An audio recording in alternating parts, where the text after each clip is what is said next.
Unmuted. Marla says, let's get this show on the road. Come on. So power's on in 2 hours. 2 hours. Yeah, 2 hours. Let's go. Let's go BTC. Come on. Yeah, so I have Bitcoin and the S&P on there. So Bitcoin is still holding 40K, which is nice for now, right? But we know Wayo. Stuart says Wayo. Come on, Stuart. How are you?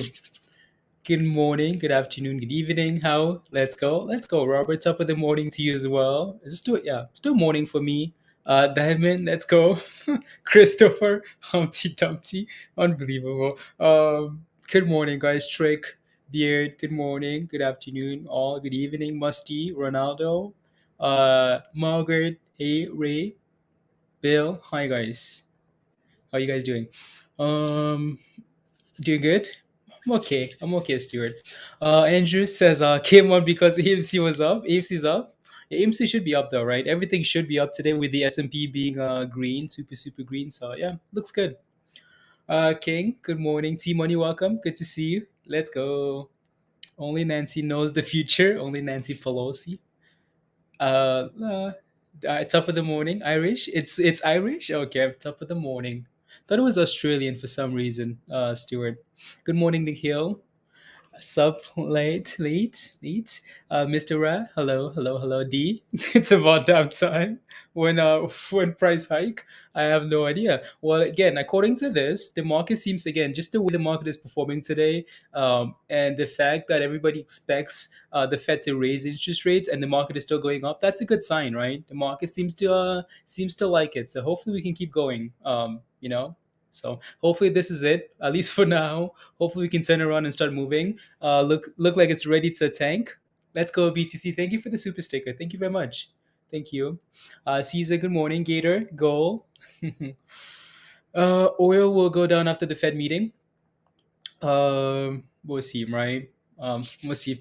It killed you, Mr. Ra. What did you buy at? What did you buy it at that it killed you? Neo looks ready to tank. Yeah, all of these Chinese stocks are pumping today because so they're saying so the Chinese government is saying they're ready to keep propping up these stocks, right? So like Neo and Didi, all of those foreign listed stocks. So yeah, and they're looking really good. So Devin, good morning. Um, yeah, so I'll take a look at a few names here. Again, the S&P does look good. The S&P is finally above, right? So Bitcoin is holding 40K, which is nice, but we know there's a lot more. There's a lot more to this. The volatility in crypto has been crazy, especially for Bitcoin, especially Bitcoin, right? Just up to 42, right back down to 39. Like it's crazy. Just like one of those moves last night, Stuart. So that's impressive. Again, the S&P seems to be it broke above 430, which is impressive, right? This level here is really important. So opened up about just above 430 and never looked back, right? So it's done really well today. And it's been going sideways here for the last hour, waiting for the Fed, right? So most of these stocks now are just stagnant. Good morning, Joe. Please draw a rocket ship on MULN chart. It needs that pump. Yeah, what's MULN? And I'll take a look at MULN as well here. I'm just gonna set up another screen here. So again, the Fed, right? So power comes on at 2:30 Eastern, right? So the minutes are gonna come out at 2, and we're gonna get a reaction. And then he's gonna come in at 2:30 and get those questions rolling and what they're doing and whatnot. So let me get some music going here, guys. La musica. Good morning. Good morning. You're the 45. You're like number 45? Okay, smash the like then. Hey yo PC, yo. Some music going.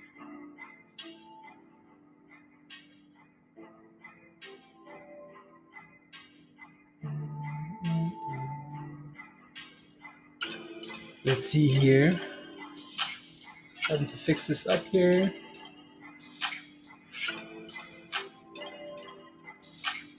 La, la, la.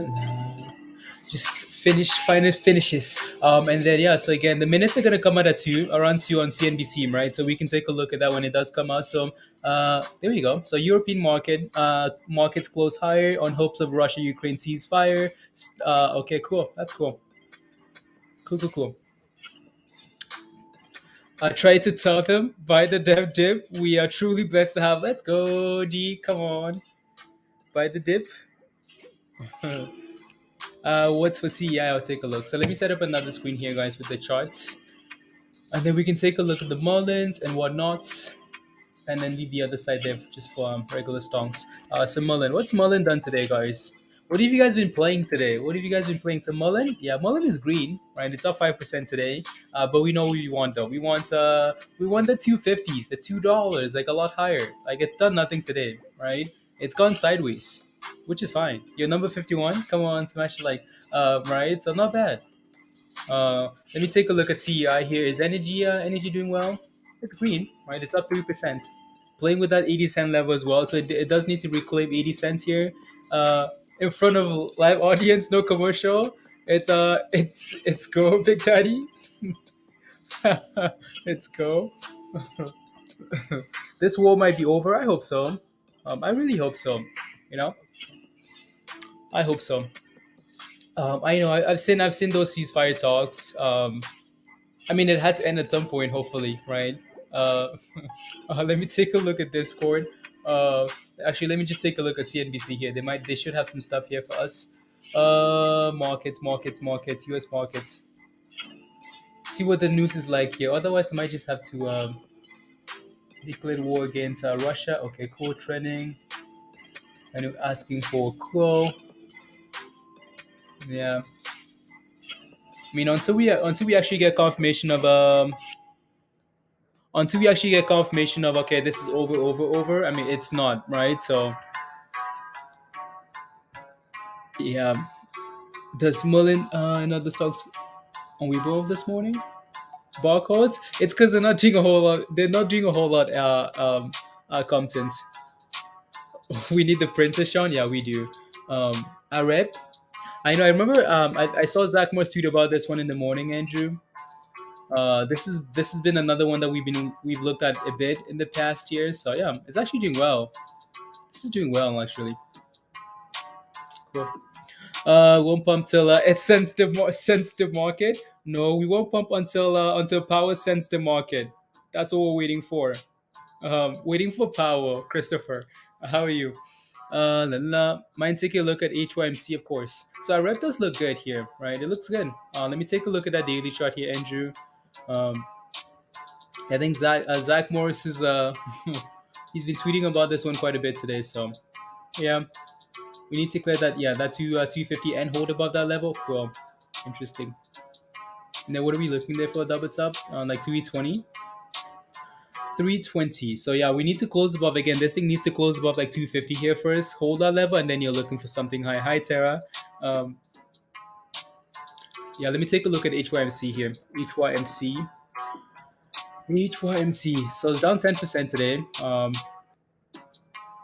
Yeah, it needs to again. So if you're holding this thing, all right, if you're holding this, what you're hoping for is that at the end of the day today it's closing above $1.40. Right, if it's not, then that's a huge red flag. That's a big red flag if it's not, right? So it needs to close above $1.40 today. If not, then that's an issue. So it had a nice run, double top, right? Failed at the same level twice. That was a warning sign yesterday already. So like 250, 260 here, right? 270. If it again, the fact that it failed at that level for a second time, that was a red flag. So right, so it needs to hold above to $1.40 here today. Otherwise, that's an issue because then you might be looking for $1 now. You're looking for $1 if it doesn't hold this 140 today. You're looking for $1. HYMCA, yeah. HYMCA. Molina retest and Salam. Needs a Savage from Joe? Yeah, Molin does. It really does. What else? So let me take a look at Neo here actually. Just because we want to be looking at some of these Chinese names here. So Neo, man, like Neo really struggled all the way to $13. Wow, like really struggled, right? So that was $13 yesterday, yeah, and a nice little pump today to 18, not bad. Actually, it's Neo sitting almost at the highs of the day here. So take a look at Mera. I mean, Mera should be green as well because the market is green and so is crypto, right? So Mera is trying. um, it's connected to crypto. Like most of these names here, we're gonna get a lot of volatility in the next 2 hours here before just before power comes on, right? So keep that in mind. Uh, feel guilty for sleeping? Oh yeah, no, no, no, no. Because today was gonna be rubbish until the Fed spoke, right? Compton, so sleep in, sleep in. Um, Mariput for you, Margaret. Okay, you're holding some Mariput. Okay, yeah. I mean, again, so this is all going to depend on like Mara seems like it's sitting at a nice level, right? Morgan, like it seems like it's sitting at a really nice level for support here. That's the issue. Right. If I put a line across, you can see that we bounce at this level multiple times.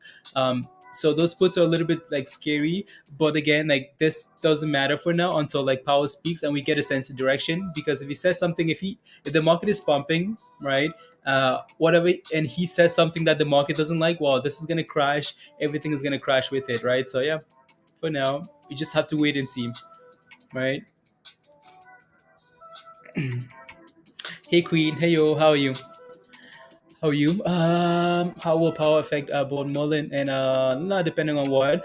So again, MULN might be a little bit different unless the market sells off hard, right? So the Fed for now, like the market is expecting an interest rate hike, right? The market seems to like it. It's expecting a 25 basis points interest rate hike. So, but if these guys decide to go extra or not do it at all, you might see the market react weird, right? So we just don't know, right? Right. So we'll see.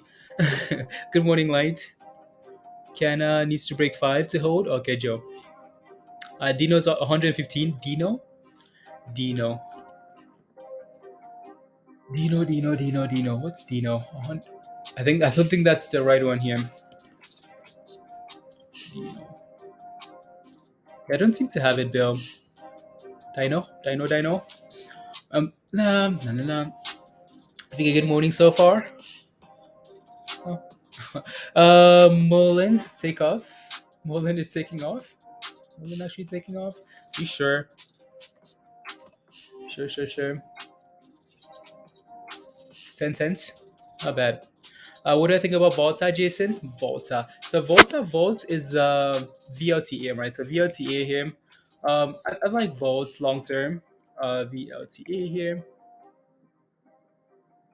It's just again, it's sort of just like the rest of everything, right? So just like everything else. uh, but in terms of like longevity, I think it's a nice play, right? So can I take a look at Sava? What's your position in Sava? Let me know and I'll take a look. Hey yo guys, hey, good morning. Good morning. Anyways, again, the Fed. I just wanted to take a look at CNBC and see what articles are circulating on this site here. See what they're talking about, right? So here's a foreign currency. Okay, cool. Sanctions, but no. Federal is nah, right? Ukraine. Yeah, so and this is the article that came out. So this one was updated 8 minutes ago here, right? And this is why again the entire market is performing well, right? Because of potential ceasefire. The market seems to like it, right? Again, so European markets closed higher on hopes of Russia-Ukraine ceasefire. Stonks, I like calling it stonks, guys. Of 303%, right? So good morning, Shannon. Good morning. Good morning. You're long on Sava at $35. Okay, I'll take a look. I will take a look. Mullen interview at 1:30. Do you think it will bump Mullen? Noise. It depends. It depends what's said though, right? I don't know. I don't know if it will. That's not really something I'd be hanging my hat. You know, like I wouldn't be hoping that that would happen and then it would pump Mullen. We've seen so many interviews. I mean, if that interview was on like CNBC, like on a big platform, right? You can maybe expect a little pump and dump or something like that. But traded all day. It has been a rep. Yeah. Yeah. Is it still going? A rep. Like it's sitting at a really nice level too. Like it's not overly extended. Like when you take a look at the daily chart, it hasn't done a whole lot, right? So it's off 50%, which is nice. Hopefully, it can keep going here. I just don't yeah. In live chat, let's go, contents. Yeah, don't forget to again smash a like if you haven't already. As we wait for Powell, too bad it's like an hour and 15 minutes away, so I'm still quite a ways away, right? So we just want to watch the market, and the market is somewhat slow, so maybe we should have waited a little bit longer, but that's okay, right? So the S&P again seems to be finding support out here at like 432, which is nice, but it's mostly going sideways here. Just waiting for the Fed. My concern is though, my concern is the fact that we ran today. Even though it's good, usually when you run into an event, it's scary because like the news might be getting priced in here that we're going to raise interest rates. But if it doesn't go as planned, then you might see everything just dump, right? So that's the concern. I hope not. I hope we can get rid of all this rubbish. Like I'm tired of all this little like sidewaysness, uncertainty, up, down, up, down, up, down. So in stocks and crypto, right? So we need to get moving here as disbanding the Fed. Honestly, Gary, we need to send them away. Send them away. Rubbish. No, the Fed is yeah, more like the SEC. Gary. Where's Bitcoin going today? Bitcoin is currently sitting at, again, have Bitcoin, and you can see how like Bitcoin and stocks are moving together, right? Like Bitcoin is just moving with the S&P guys, which is not exactly what you want to see. You want to have like one of these it'd be nice for like one of these markets to pump and for the other one to go down. When the other one's dumping, you can run back to crypto. But the fact that they're both rubbish, it's annoying because like your crypto's going down, stocks are going down. It's like, okay, like what's going on here? Uh, the good news, already pricing, Chris. You just down from here, Chris. Yeah, that's the concern, right? So when you're pumping into an event, good morning, Christy. How are you? No, no, no. I'm taking a break for a month. You're fed up. Look at that, guys. Right. So Tej says if the market like dumps again, I'm taking a break for a month.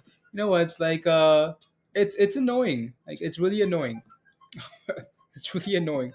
I want to go skiing this weekend, so I'm really gonna need the like if the market dumps, I'm gonna need the break.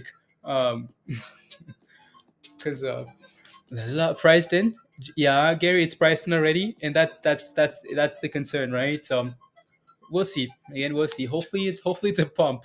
Hopefully it's a pump, Gary, and we can start moving on from here. Bitcoin can push for $45,000. What time is the Fed meeting, Gabrielle? So Fed meets before. Right, and then puts out the minutes at 2 p.m. Eastern. So you're going to see the market pump and dump or whatever direction it's going to take, and then power is going to come on at at at at, at 2:30 p.m. And answer questions and talk about what they're doing, right? 2:30 p.m. Eastern time. There you go. Car breakout up. Okay, car is breaking out. Car, nice. 99% here, Margaret. Yeah, that looks nice actually. Um, it's had a good day. Had a good day, just like everything else, though, right? So, CYRN here. CYRN. This thing's yeah, just flat for the day here. That $7 level is a level that's been frustrating with the stock here, but it can't seem to hold above seven. It just can. I think yeah, yeah. When you guys say priced in, like, do you mean priced into the downside? Like, you mean like all the bad news is priced in? When I say priced in, I mean like the fact that we ran today, it's pricing in the Fed rate hike, and it's not exactly what you want to see, though, right? I'd prefer for the market to go down or sit flat and wait for the decision, because as we're running today, as you can see by the S&P and most stocks, right? The fact that they're running up today, um, again, they're telling you that they're expecting an interest rate hike, and stocks do like that, right? They just want to get rid of it. Sun, yeah, I'll take a look at Sun. I know Sun was I think clear 60 cents. Not quite. It did. No, not quite yet. Not quite yet. So that like around, yeah, 60 cents, Tim. Let's go, Morgan. Thank you for the super sticker. Thank you for the super chat. Really appreciate it. Thank you, Morgan. Thank you. 60, yeah, again, and hold it, yeah, exactly right. It's had a double top already there. Yeah, it's had a double top at that level already, right, Pablo? So 60 cents here. So if you're holding Sun, or if you're looking at Sun here, glad it's holding 55, but it does need to clear that 60 cent level. So yeah, we'll see. Spy puts, Jason, it's a gamble either way, though, right? So you just don't know. The market's been selling off for a long time, so I'd like it to turn around and pump, but you just never know, right? Yeah, I just never know. One second here. Good morning, J. Cole. Good morning. How are you? Let's go, people. Let's get the monies. Yeah. Let's get these monies. So again, that's Bitcoin, guys. I'm gonna leave up Bitcoin again and the S&P, right? So S&P is retracing a little bit here into the Fed. Honestly, don't mind this. People are taking some profits because there's not like we're not sure, right, which way we're gonna go after this. So it'd be nice to at least hold above 430 after all this is over. Just hold that 430 level. Bitcoin hold $40,000. That would be really nice, right? Would be nice. Everything and good news, bad news. I think it'll dump. Yeah, you think so? We'll see. La la. Margaret is in Discord, isn't she? She is in Discord. My supermodels. Yeah. Or maybe yeah, I think Margaret is in Discord. I don't know why her name isn't green, but she's always been in Discord. Always. La. CYRN. Dinky. It's not really doing anything though. It needs to go. Needs to go. um. Uh, there you go. Let's see here. I'm just quickly taking a look at the news here and the scanner. Uh, it's not working. I guess only works once. It only works once. You can only hit the like once. Thank you very much. Thank you. Yeah, guys. Again, smash it, like it, that subscribe, and if you want to come join us in Discord, come join us in Discord. Here's the link. Yeah, there you go. Wait for spike to retest 430 and confirm to enter. Either way, exactly right. If you're looking for position, maybe just wait for the S&P to dip, right? Test that 430 and hold that level, and then go from here, right? Or wait for the Fed. Just wait, right? Looks like it's dumping. Yeah. So the S&P is dumping here as well, Margaret. So you're gonna see most of these names struggle. Ooh. Maybe Sun is gonna do it this time, Pablo. Maybe Sun is actually gonna break above here. Maybe Sun is gonna break above. Yeah. Now, honestly, you can tell.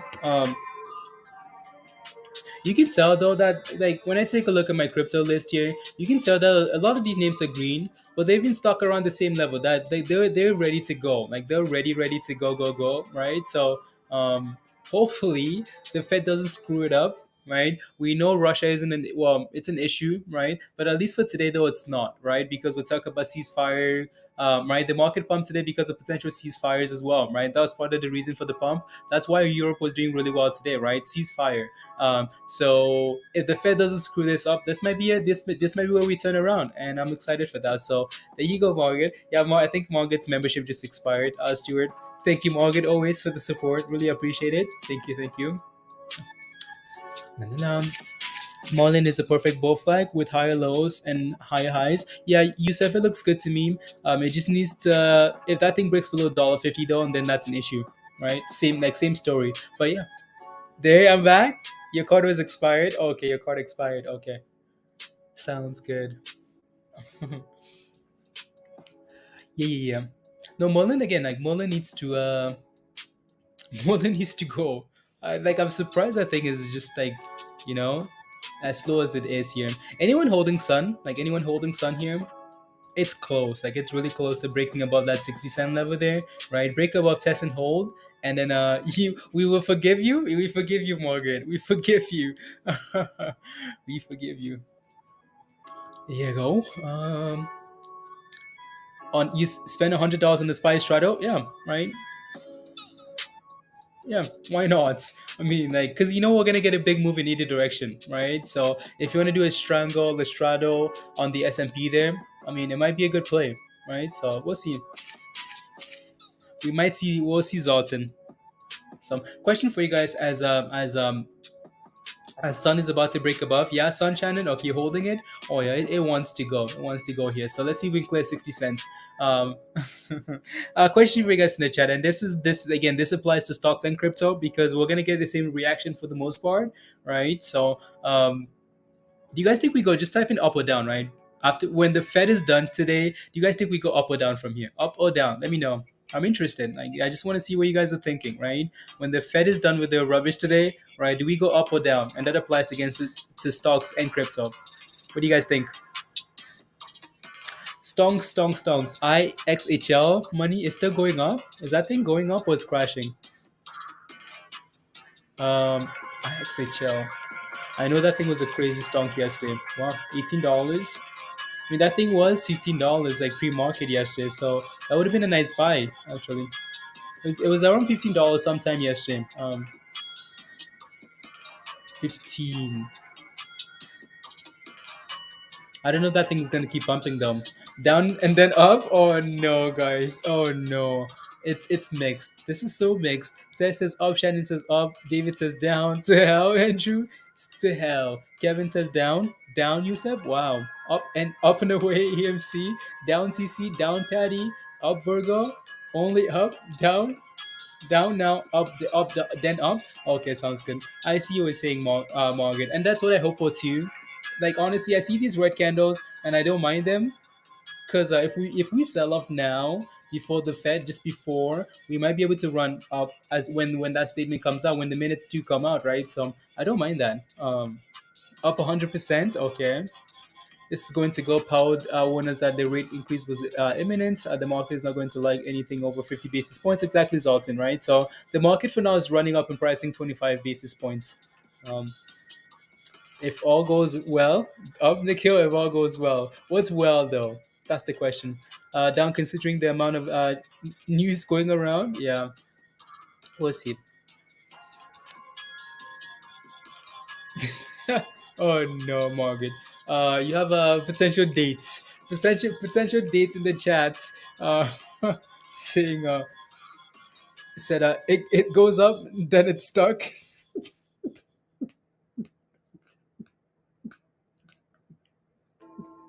Unbelievable. I forget how fun, like I forget how fun you guys are to hang out with. Like we don't stream for a few hours. You forgot how fun it is. 1 inch up 8.8% is looking good. 1 inch, wow. I mean that's a huge gain. 8.8%. Imagine what Stewart. Imagine what Noir could do with that. I'm single too, but not looking. I'm not looking.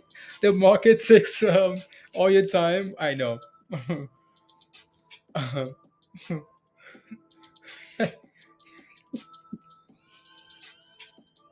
uh, yeah. Go up to squeeze by. Yeah. Oh yeah, that's looking good now, right? There you go. Sun is at 61 here, Pablo. So again, let's see a little push here away from 60 cents. Come back and test and confirm that level, and maybe this thing can keep running here. It's done well. It's done well. Um, Not bad. Not bad. La. Like snow, you never know how high or low, how high or low. Um, but again, like you guys know what we've seen in the last few meetings, even Biden, when Biden speaks or when Powell speaks, it's usually the opposite of what's happening going to that meeting, right? So if we're selling up into that, that might be a good sign. If we're pumping into that, it might be scary, right? So usually it's the opposite. So we have a lot of time left here, an hour. We have about an hour before the statement comes out, before the Fed statement comes out, right? So we'll see.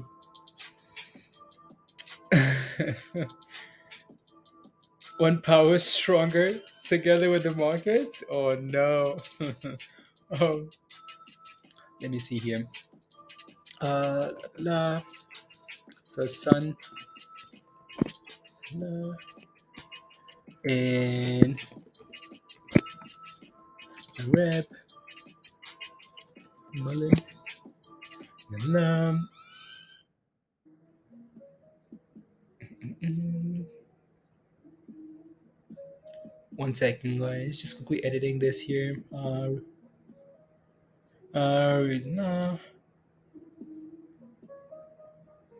Hmm.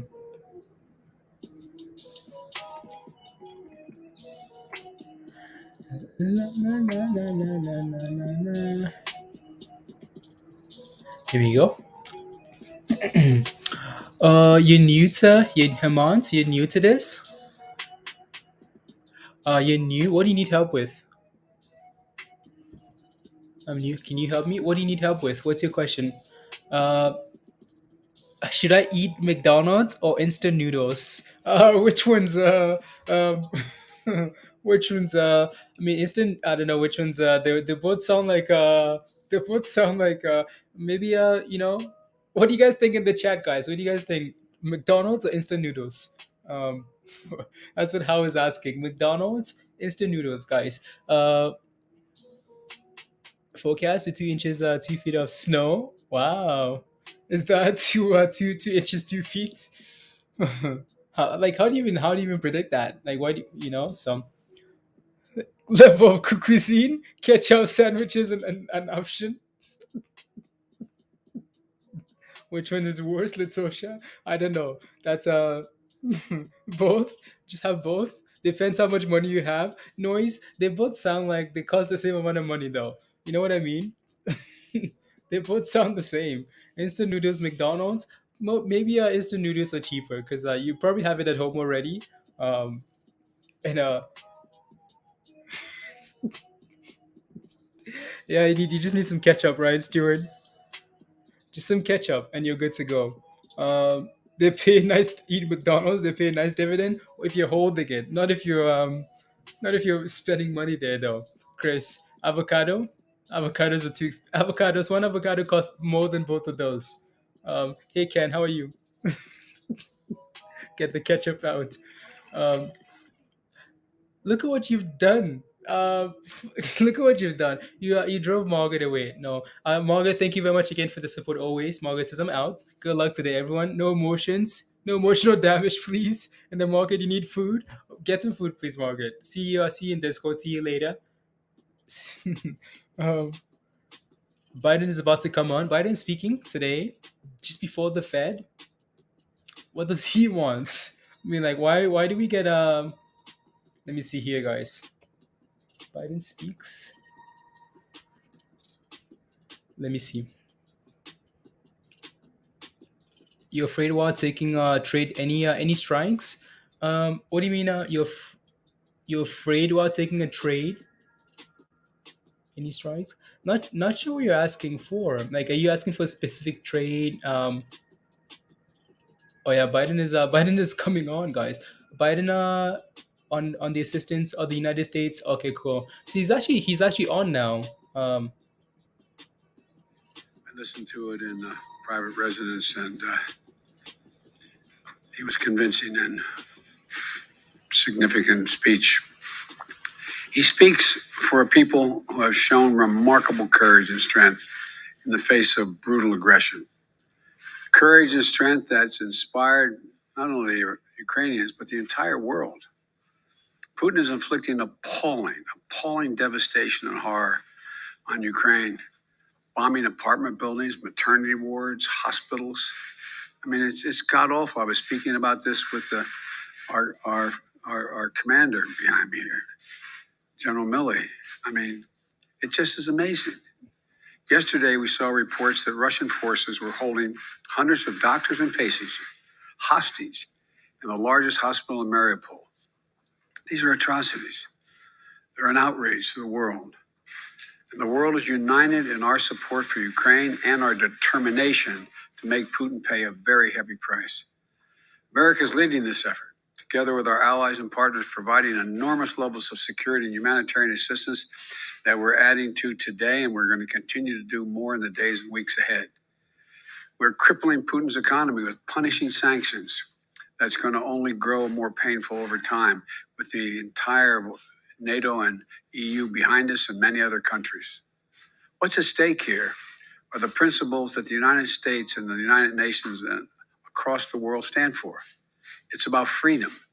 It's about the right of people to determine their own future. It's about making sure Ukraine will never be a victory for Putin, no matter what advances he makes on the battlefield.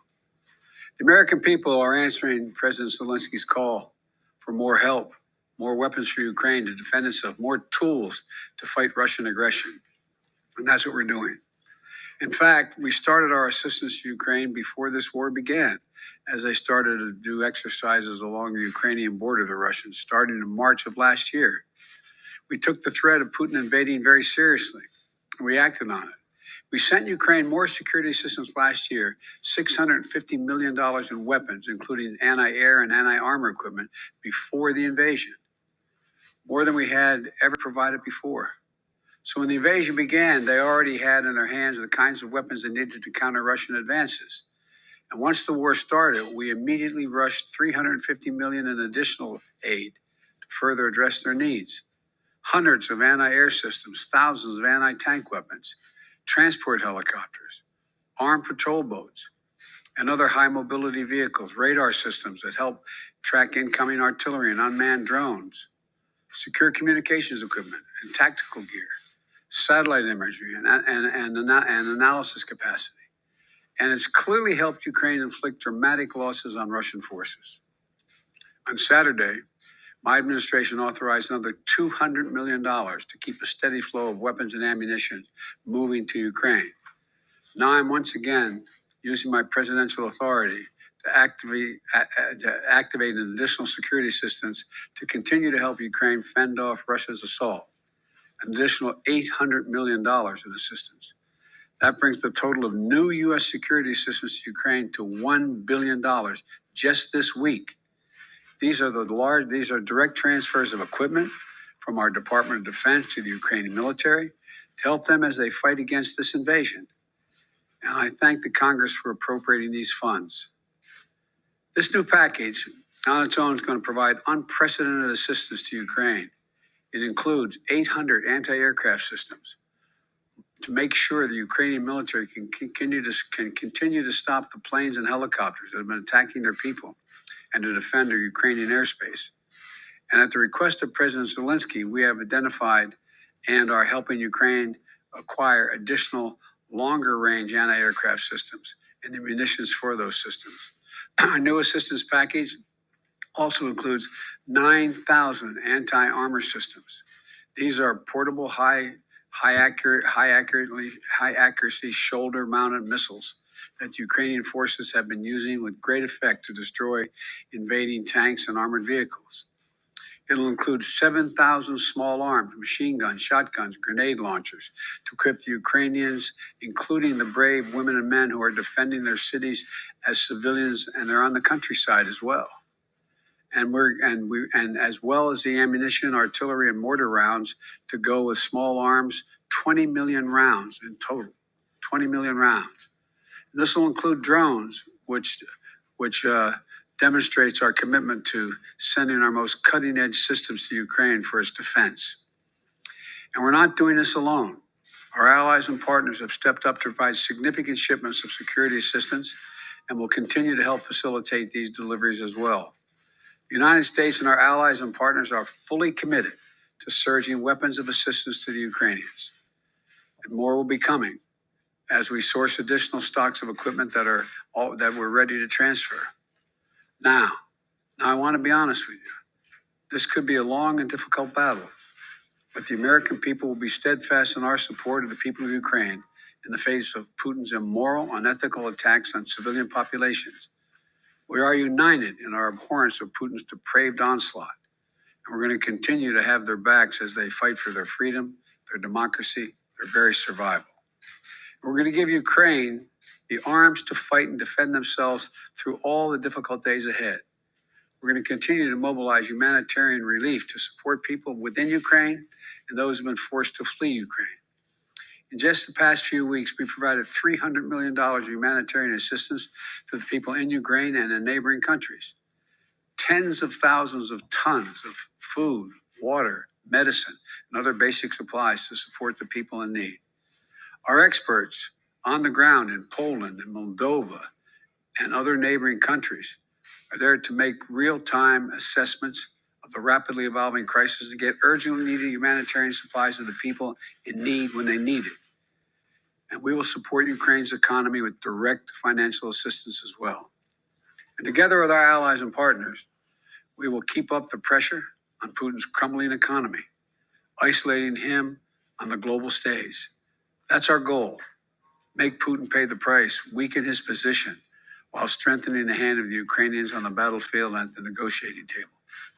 Together with our allies and partners, we're going to stay the course. And we'll do everything we can to push for and end this tragic, unnecessary war. This is a struggle that pits the appetites of an autocrat against humankind's desire to be free. And let there be no doubt, no uncertainty, no question. America stands with the forces of freedom. We always have, and we always will.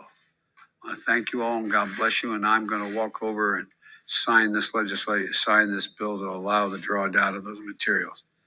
And may God protect their young Ukrainians who are out there defending their country.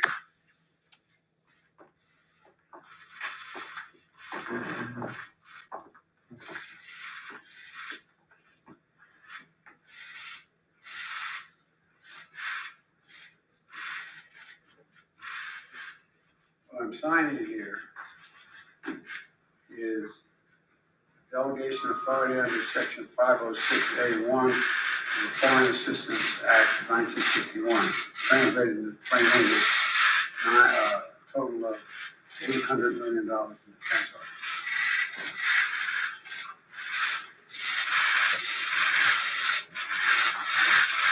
Mr. President, what will it take for you to send the Polish MiGs that President Zelensky is asking for? I'm not going to comment on that right now. I'm not going to comment any other than what I told you today. Thank you. Well, Mr. President, quickly, you did. He just came on and crashed the market and said bye. It's like, here you go, crash it, crash it, and bye bye. Basically, look at that. Look at this rubbish now. Guy just crashed the market, guys. And said, no more questions, please. You have what you have. Here's what you get, and here's our 430 support for the S&P. Right? Hopefully, you can hold around this 430 and bounce. Glad Bitcoin isn't testing 40K here.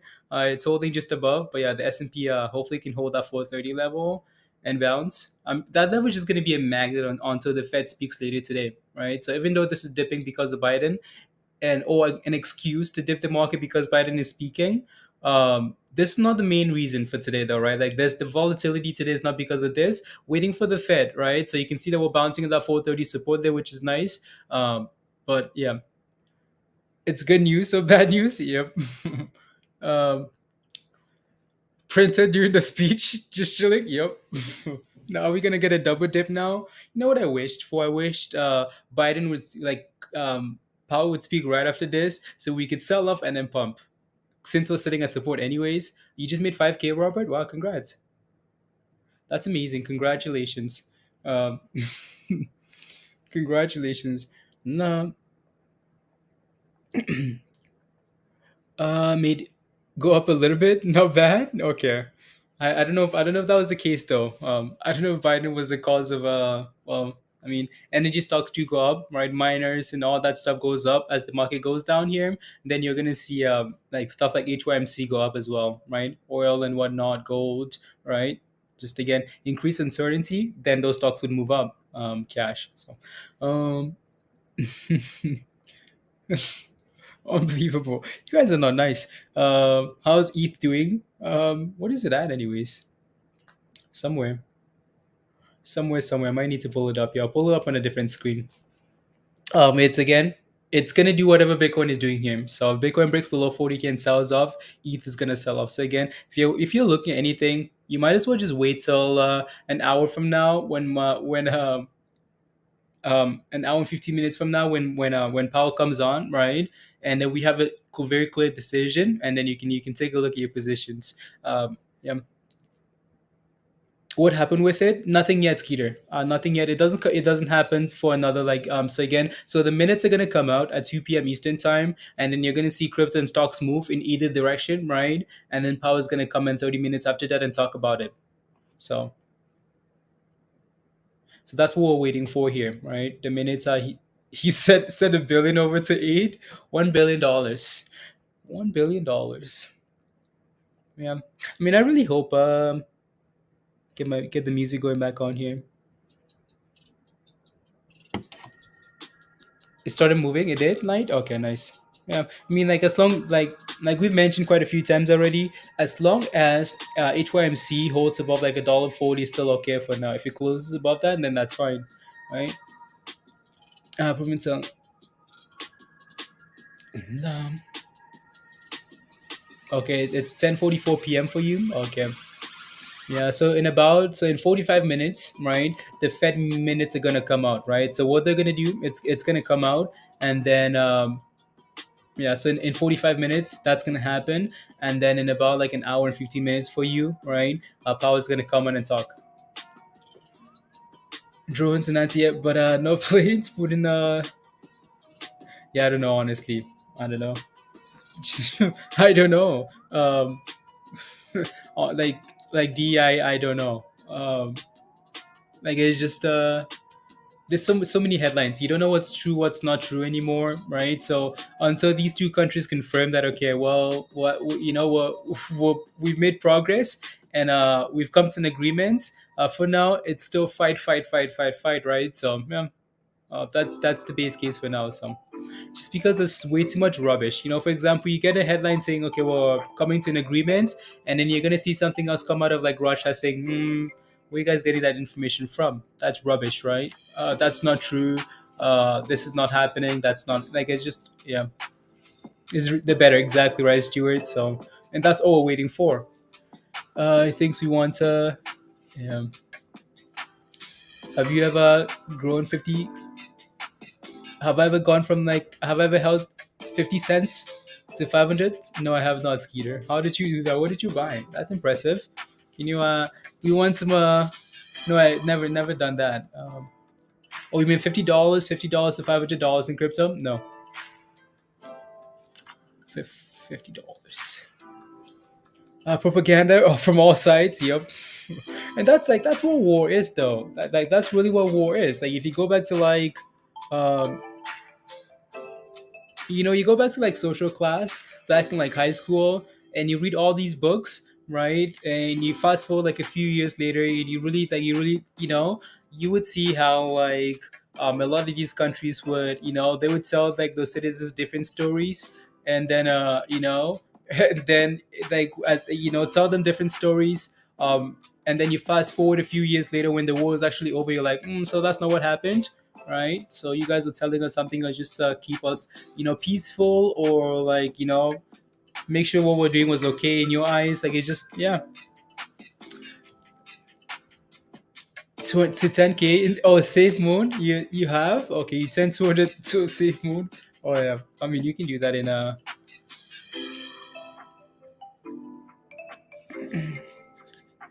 la la la la. Binance futures. Oh, okay, yeah. Yeah, some of those extremely volatile names you're talking about, right? Extremely volatile. So Sun was unable to hold above, Pablo, unable to hold above that 60 cent level there. So no, no. Antisocial class. You only did antisocial class at school. Antisocial. Yeah. And for no. Oh wow, safe moon for you. Safe moon for you as well. Big Nate. Yeah. No, we have quite a few people that like safe moon. Not not safe mood. Peace is what we need. Yeah, we need peace. We need all of this to stop, guys. Right. So again, the S&P is holding that 430 support level, which is what we hope it holds. Right. We talked about the dip to that level. Bitcoin is also holding 40K. So first is truth. Yeah, diamond. Yeah. No. Oh, does he still hold safe moon? Yeah. Yeah, I thought it was too, Stuart. I don't know. I honestly don't know. Um, yeah.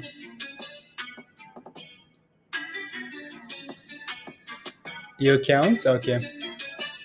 I don't know. There were just some headlines again, and that's part of your research, right? Big needs. There were just some headlines about 2 weeks ago, talking about some rubbish about Safe Moon. So, if you're holding it and you do your research and you know it's not a scam, and then that's fine, right? So, and then, yeah, no, not saying Safe Moon is a scam. It's just there were some headlines a few weeks back, and you just have to do your research.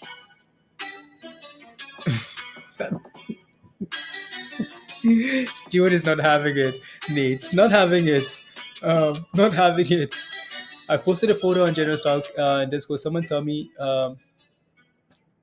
what you're doing wrong, Comptons. You posted a picture.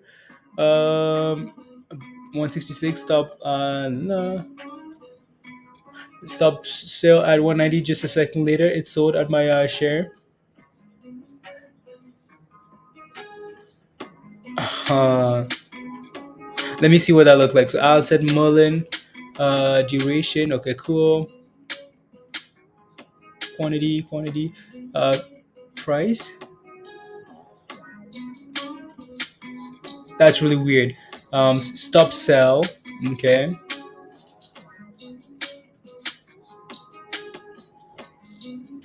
I don't know why I did that.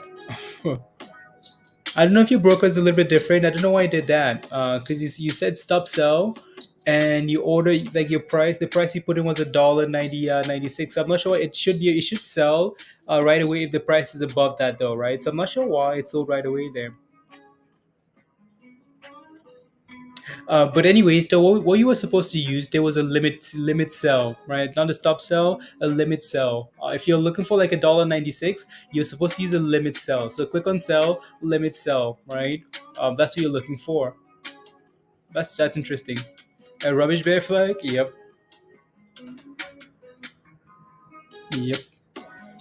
On spy, yeah, I know. Yeah, that's what I'm looking at as well. There, I don't like. Yeah, I don't know. Again, I hope we can sell off at least now, Musty though. Sell off now, so when the Fed does come up with those statement, we're pumping, right? So, um, Shiba good day trade, up down, Roberto. I mean, if you have a big account and you're willing to take that risk, right? With those little movements, you can, right? You stop loss on options too. I don't know if you can. You can use limits. I don't think you can use stop losses though. At least not in my what's unbelievable, Stuart. So slow. I can't even tell. Tell if crypto's yeah, I don't know, G. Stop loss is necessary. Yeah, stop loss is necessary on stocks, right? Just like regular stocks. I don't know if you can on crypto on like on options though. You're long, prog, sense, and okay. How much is gas in Canada at the moment, Ken? Something around like $6 a gallon or something. Yeah, something like that. Something over $6 a gallon. Same will still exist. Yes, it does, Green. Yes, it does.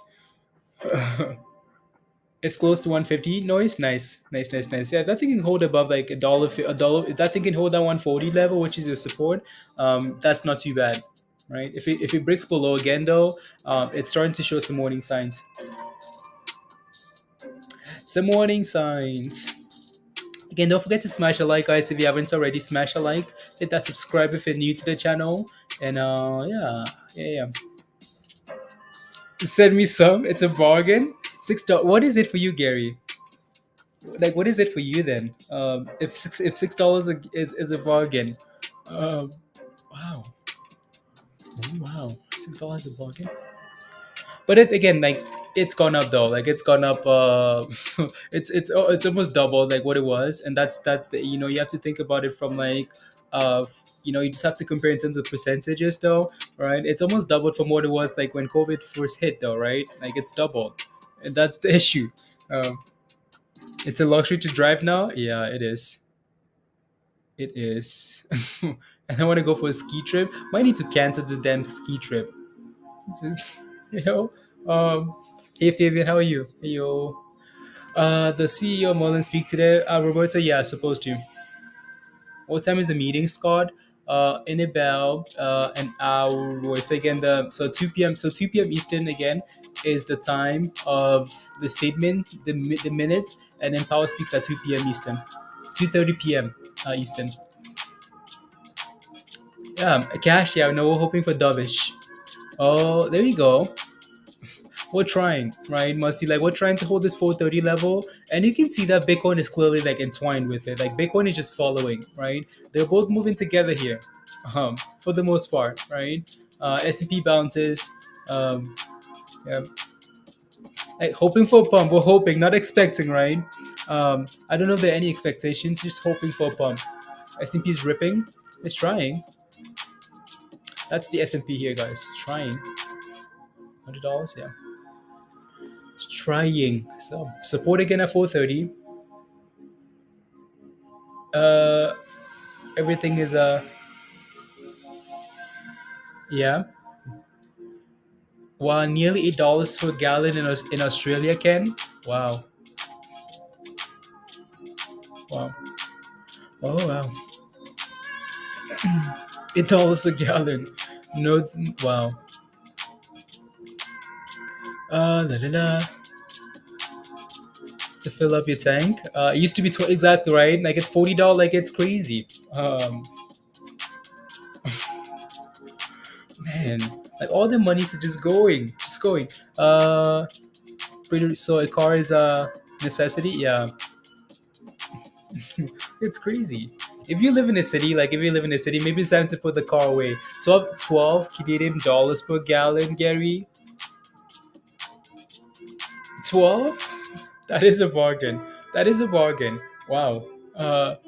Um, not anymore. Not anymore, Stuart. About to walk to the grocery store and that's crazy. I mean, like I don't drive any, like I don't drive much anyways. Like when I say not much, like not much at all, right? Because we're usually here, streaming, and then like just yeah, don't drive much. You paid 7 in here in California. Wow, yeah. Go fund me, yeah. Go fund me, guys. Go fund me for gas. We're gonna be rotating. Okay, we're gonna have to raise some funds, and then anybody that needs gas can pull from the fund. Like Christy, do you need some funds today for gas? Okay, there you go. Here, there's the card. Um, time to buy Toyota. Yeah, honestly. No. Canada, big Nate. Canada. To what? I'm going to teach my kids to siphon. Don't worry, D. It's only gonna last for It's only gonna last for It's not gonna last for long. Tesla, yeah. Teslas are loving it. Yep, they are. They are.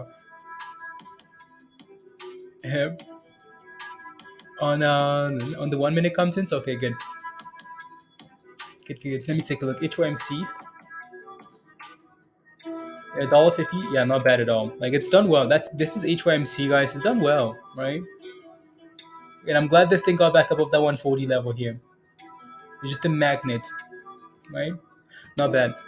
Elon raised prices, Ken. Oh yeah. I mean, if all of these people that are might need to rent something to go for a road trip. Might be cheaper than can someone rent me the Tesla for $100? Someone, anybody, rent me a Tesla. What time is the Fed meeting, Monster? In about so the minutes come out in 30 minutes, 32 minutes, and then you're gonna see that initial pump or dump, right? And then an hour from now, Power speaks. Gonna send us all back to the village? Oh no, Joe, I'm ready to go to the village. Like Stuart knows, my bags are packed. I'm ready for the village. Ready for the village. So again, so I'm gonna pull up this side here. Where's the Fed side here? So again, the Fed speaks. So watch live, right? So the Fed is speaking here at 2:30, right? So watch live March 16. There you go. So that's what we're waiting for, right? But the minutes are gonna come out 30 minutes before that. So you're gonna see it in a reaction anyways, and then go from there.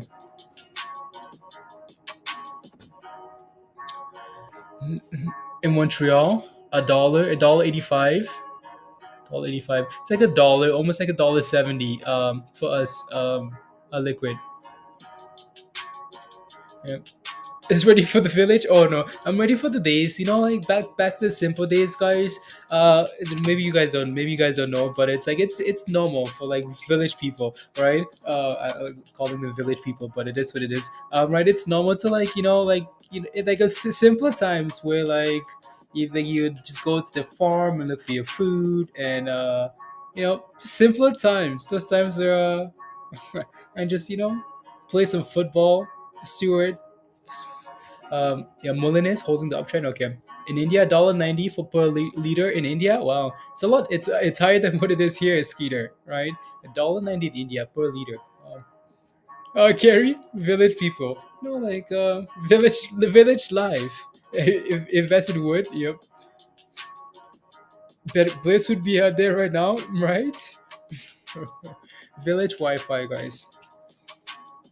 Stream live from the village. Here my chickens. Here is my mango tree. Here's my you know so, like, honestly, Stuart, if I like if yeah, that's me, like, to a T, like an absolute T. Like, just like nothing more than like any, like nothing more than I need, like just like simplicity, like is it's just what I want to do, like just like very simple, like I don't need anything extra, like I just want to have enough. Just like simple. The islands are calling. The islands are calling. Born and raised. Okay. Born and raised in Hawaii. Moved to mainland at 18. Joe. Okay. The islands are calling. Joe, come pick me up. How about that? Come pick me up. How to get crypto funded account? What do you mean? Put the monies in there, right, Skeeter? What do you mean, like how to get a crypto funded account? Born and raised Hawaii. Honestly, liquid, like simple. I think if we all lived like simple lives, like I think, like we would be happy humans. We would be happy, and that's why like sometimes you see like, like less fortunate, or you watch some of these like documentaries. You're like, wow, these guys have nothing. Like they live in like a box, right? But like look at how happy they are, right? It's just like the simple life, right? They don't know anything else more than like once you get like accustomed to like more, you always want more. Like you always want more, and that's what leads people to like to stress, to yeah, all that stuff. The S&P, look at the S&P and Bitcoin, guys. Look at that, right? Bitcoin pumping here now. Um, yeah, have nothing. Yeah, right. It does, like Stuart. I wish we would go back to like simple life, thinking of nuts and mangoes from the red dirt. Like honestly, Joe, that was it. That was it. So Bitcoin and the S&P pumping here, guys. Right? You can see how together these things are moving, right? Together, Bitcoin pumping here, S&P pumping as well. So again, the S&P came back down to that support, right? Support at 430 and bounced, which is good, which is really nice. Bitcoin here holding $40,000. I'm happy with that. I'm not sure where this blue line is from here. I don't really trust it, or do I care about it? Um, so I don't really see that as resistance, right? I just wanted to hold $40,000 here, guys, and go, right?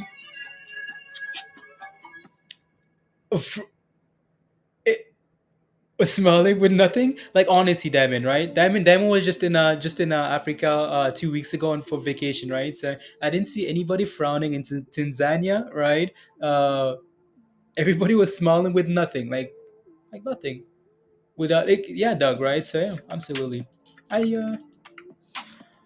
Yeah, it should be keep pumping for the simple life, like honestly, Stuart, so it's just the what do people call it again, the rat race. Rat race. Can you imagine how like people would be if you just had enough, just had enough, just enough, just enough, and you focused on other things, right? I think the more important things in life, I think, like the best, some of the best feelings in the world is just like is when you live a simple life. Like for me, like connectivity, like spending time with people and whatnot, right? I think that's like one of the best feelings, like connecting with someone, right? Like just connecting with people. I think if we just stuck to like just minimalism, like not in that sense, like just simple things, just enough, and just focused on like humans, just like people, right? Just helping each other out, right? I think we would live like a very successful life. Very, some anyways, buy stuff you don't need. Yeah, right. So it's what it is, though, right? It's what it is. Um, let's go, Mindy. How are you? How are you?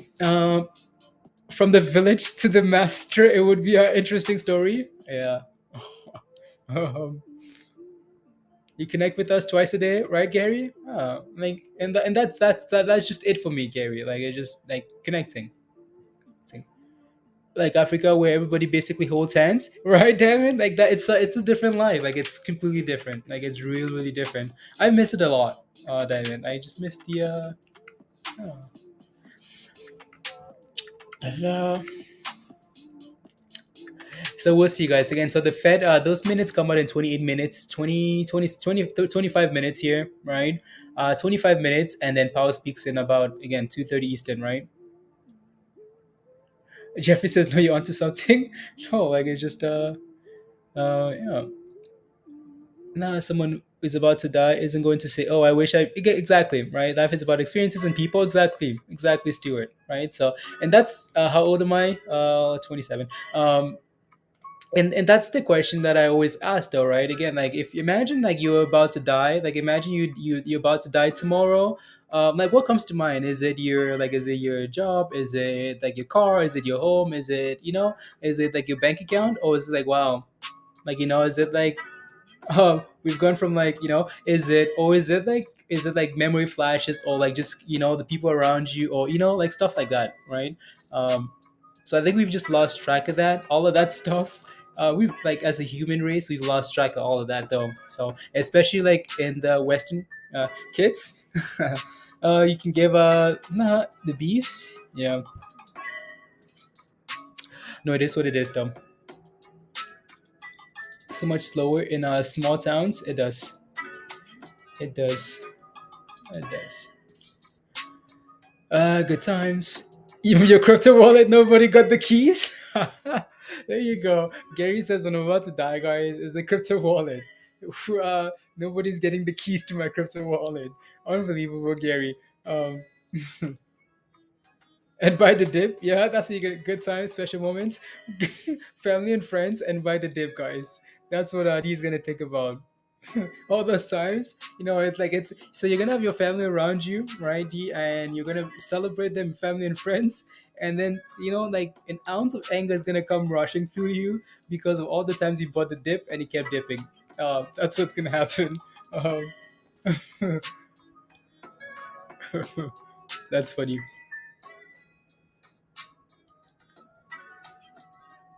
One second, guys.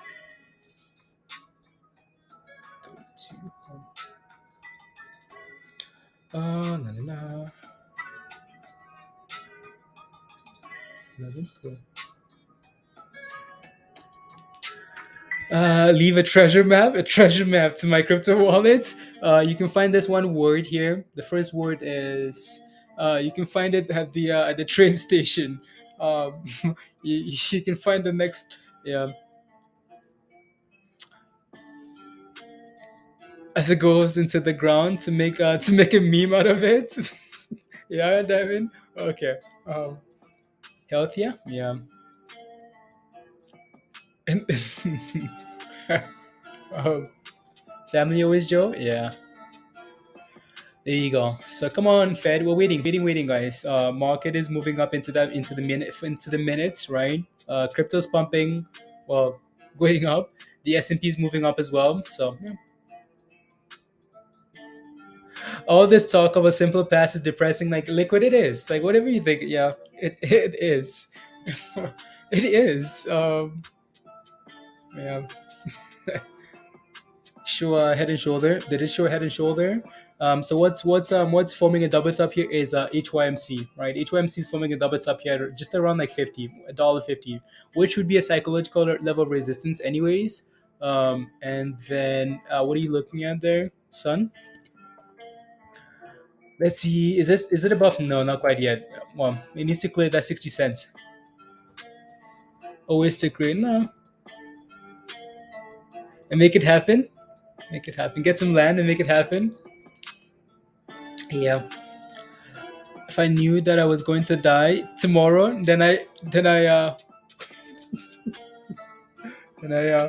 use that AMC squeezes.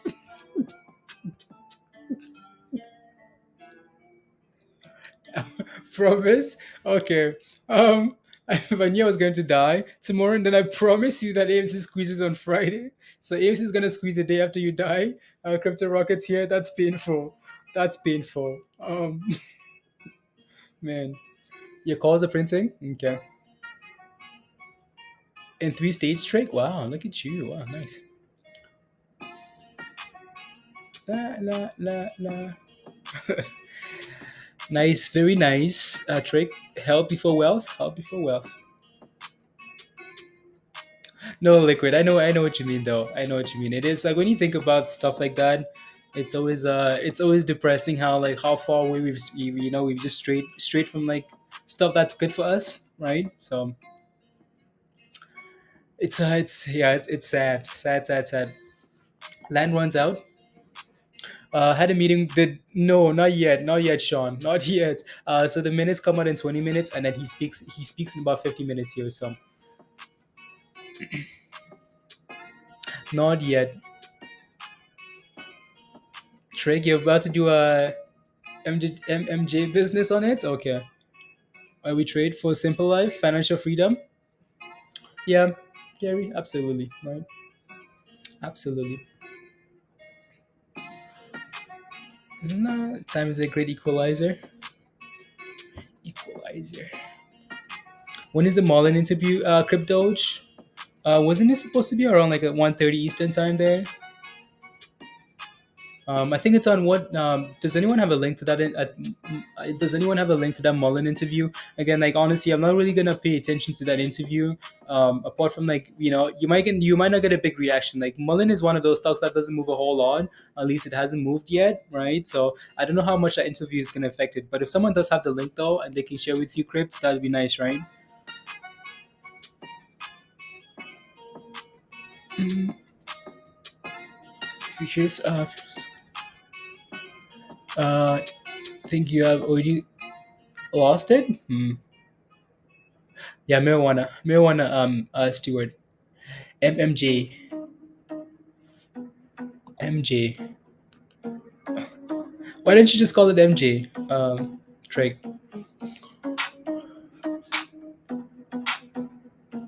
I'm telling you, nah, nah, nah. There's your North American connection, Stewart. Nah.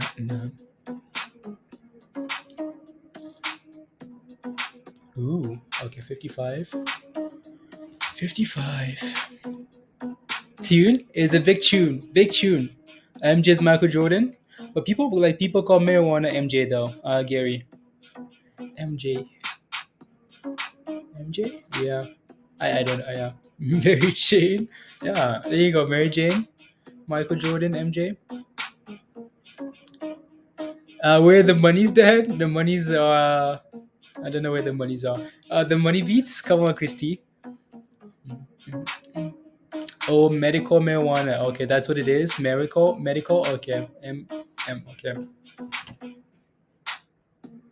California gold. Nah, not farming. It's nah. Lots of to get into legal MJ. Yeah. We would have again like I mean the expectations to it was that these guys were going to move on that this year though, right? Wasn't that part of the reason why Biden was elected here? To legalize marijuana. Wasn't that part of his like running points or whatever you call them?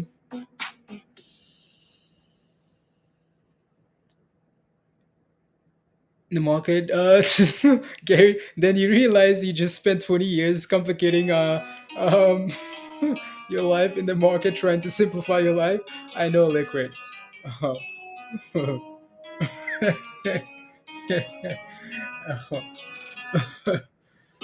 Size and DD 250 and then soda 270.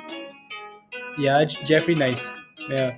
It's funny because we talked about DD yesterday, right? We just talked about DD yesterday. No politics, dog. No politics. You like gardening? Yeah, I like. Yeah.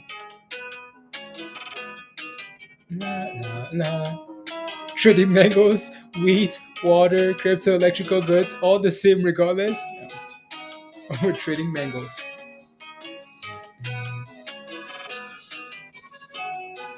What do you guys think? Hold MULN or sell? What did you buy MULN at, Ali? What did you buy MULN at?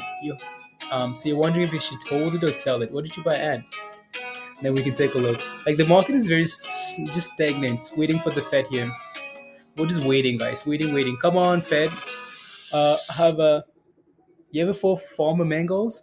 When invite Skeeter? When invite to come visit India?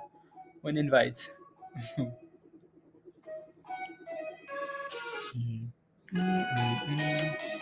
But it's different though. It's different. Trading mangoes is different, Gary. Trading mangoes, you're trading for all the supplies that you need, right? Necessities. I'm trading a mango for like some potatoes, right? So I can eat some potatoes for dinner. Whereas trading, like it's different. Over the Ukraine, no, more not Ukraine. Over Russia. Over the Russian military. Uh, how about both countries? Okay, sounds good. Um, la, la. Yeah, you did. Wow, you lived in India as a kid for 2 years. The people are so nice. Yeah, yeah, yeah. Like Indian people are most again. Like I think most people are nice. Most people are nice. Uh, but like people in like countries like that, like India and like African countries, like South American countries, these people are like extremely nice, very nice.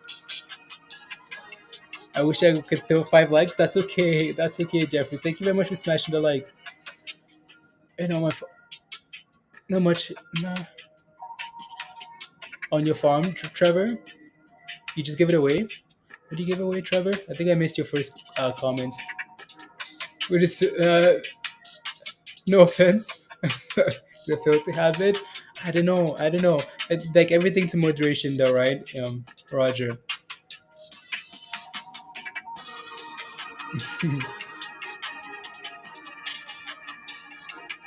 Oh, I see. Okay, Trevor. I see. Watch operation before I began. Back to stock stand. Okay, welcome back. Welcome back, guys. It's funny. We're all looking for different ways now. It's funny how like the market sells off, and we just. Wait a minute.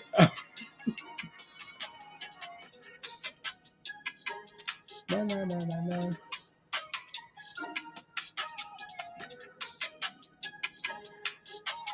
Hectares, acres, hectares. No, nonsense. Yeah. Okay. Hey yo, Chris. You're late to the party, Chris. We've been ignoring the market. We've been ignoring the market and talking about simpler times, Chris. Simpler times and drugs, and you missed it all. Yeah, no, so the minutes come out in about 30 minutes or so, guys. We're gonna see that reaction, right?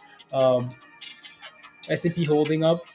Chris, can you imagine? And maybe you should have sold that position at like 416, Chris, because it just keeps bouncing off 416. And again, we'll see what Powell comes up with today, right? What the Fed comes up with. Bitcoin is just holding below that level as well. It's about $40,000, which is nice. Is a drone play UAVs? Yeah. Those guys are connected to Amazon. A few months, if like a year back, right? Um, yeah. I know, Chris. I know. It's hashtag scam market. That's what it is. No, no, no. Take another market drop. Just pump it. Yeah, just pump it. Um, yeah, Sun is back above 60 here. Sun is actually looking not too bad, Pablo. Right? Like it's back above 60. It just needs to hold above it, but it's actually doing well. It's found support just above 55 here, 56, 55, and it's been holding well here. Actually, not bad. 118%. Yeah. Not too bad. Uh, a very serious question. When Lambo? When Lambo? When Lambo? When it seems to squeeze us, when crypto go, when Bitcoin goes back to 100, goes back to 70K, and yeah. Mm, mm. No, honestly, I personally don't like to when it comes to stuff like that that's highly regulated and is looked at from like a government point of view, as you know, like all these laws against it. Um, like honest, like all I like to look for is, okay, well, like who's using it and is it helping them in any way, right? Like, is it helping them at all, right? That's what I like to look for, right? I don't really care what the laws are. Not, like I've never tried it, anything, right? But when it comes to like regulations and all those laws, like what I like to look for is, okay, like, the people that are using it, is it actually helping them at all? Like the people that are using it like to moderation and actually, stuff like that, like what's the research showing, right? Not the laws, but like the research. That's what I like to look at. Please, what's on MULN? I'm not sure. I haven't looked at it today. You have the textbook upper bottom on the chart. Yep, textbook bottom, bottom. Yeah, double bottom. Whenever when you move to the village, you can have some mangoes. Uh, Chris is we're gonna need to Chris and Liquid, my Canadians. What's a Canadian village? Where can we go to? Um, we're looking for simpler times. We just want to be able to grow mangoes, Chris and Liquid. So where do we go? Um, you guys are both in the same place, Liquid and Chris. So is trading Apple like trading mango? Except for Apple is a lot more expensive, Gary, and it's manipulated. It's not like your simple grow your mango and trade it. Yeah, but no, Gary. I see your point though, right? You think about like avocados now and like the rubbish that goes on with that. Um, Nowhere to grow mangoes. No, no, no weather. No.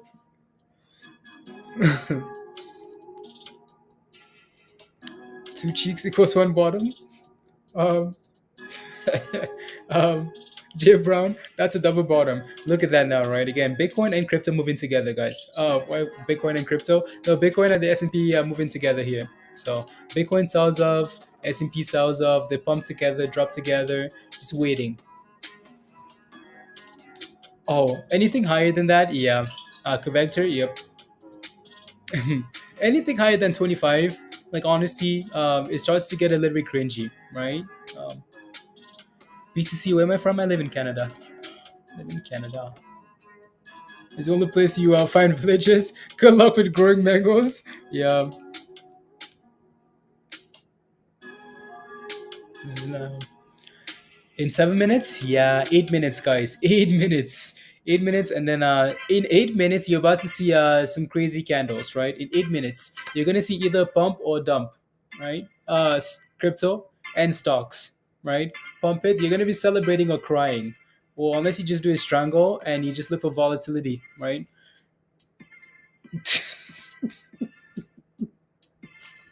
Ken, unbelievable. Look at this, guys. We're looking for all the ways to make money now. Ken is like, yep, unvaccinated.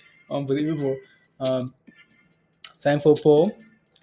Jay Brown, we did a poll earlier about what's going to happen when the Fed puts out the minutes. The minutes. This Friday is good. Yeah, Musty. I think you mentioned it earlier, and I and I saw that, and I just I wasn't sure what to say honestly. It's a crazy week. Just go on vacation. Just go back to bed. Come back on Monday, guys. Come back on Saturday or something, because there's way too much rubbish going on this week. Puts for you right now. Okay, sounds good. Like crazy. So exactly, honestly, Chris. Like I don't know what's gonna happen. Yeah, yeah. I didn't know. That's okay. No, it's fairly mixed. Like we asked you guys earlier, it's fairly mixed in terms of like expectations, right? Half of you guys thinking we're gonna pump, half of you guys think we're gonna sell off. So we'll see. Uh, 2:32 Eastern, Pablo. Justice Department officials to hold press conference on significant national security matter. Okay. So cybersecurity stocks maybe.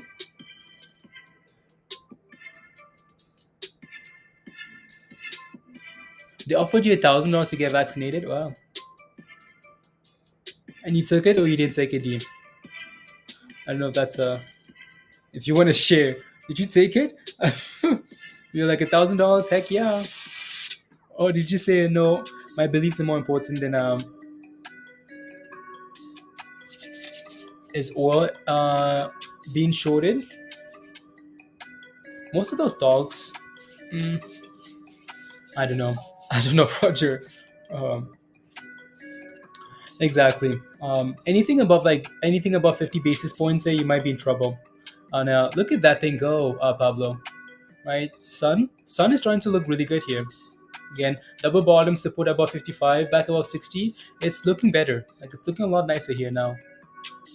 See if that thing can push for the high today here at 64. Right, it looks good. Looks good. Let me take a look at. Interesting. Uh,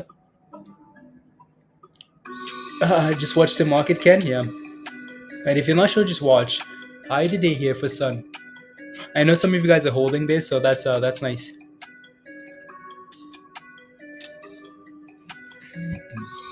Eight minutes, 4 minutes to chaos, 4 minutes till those minutes come out, guys.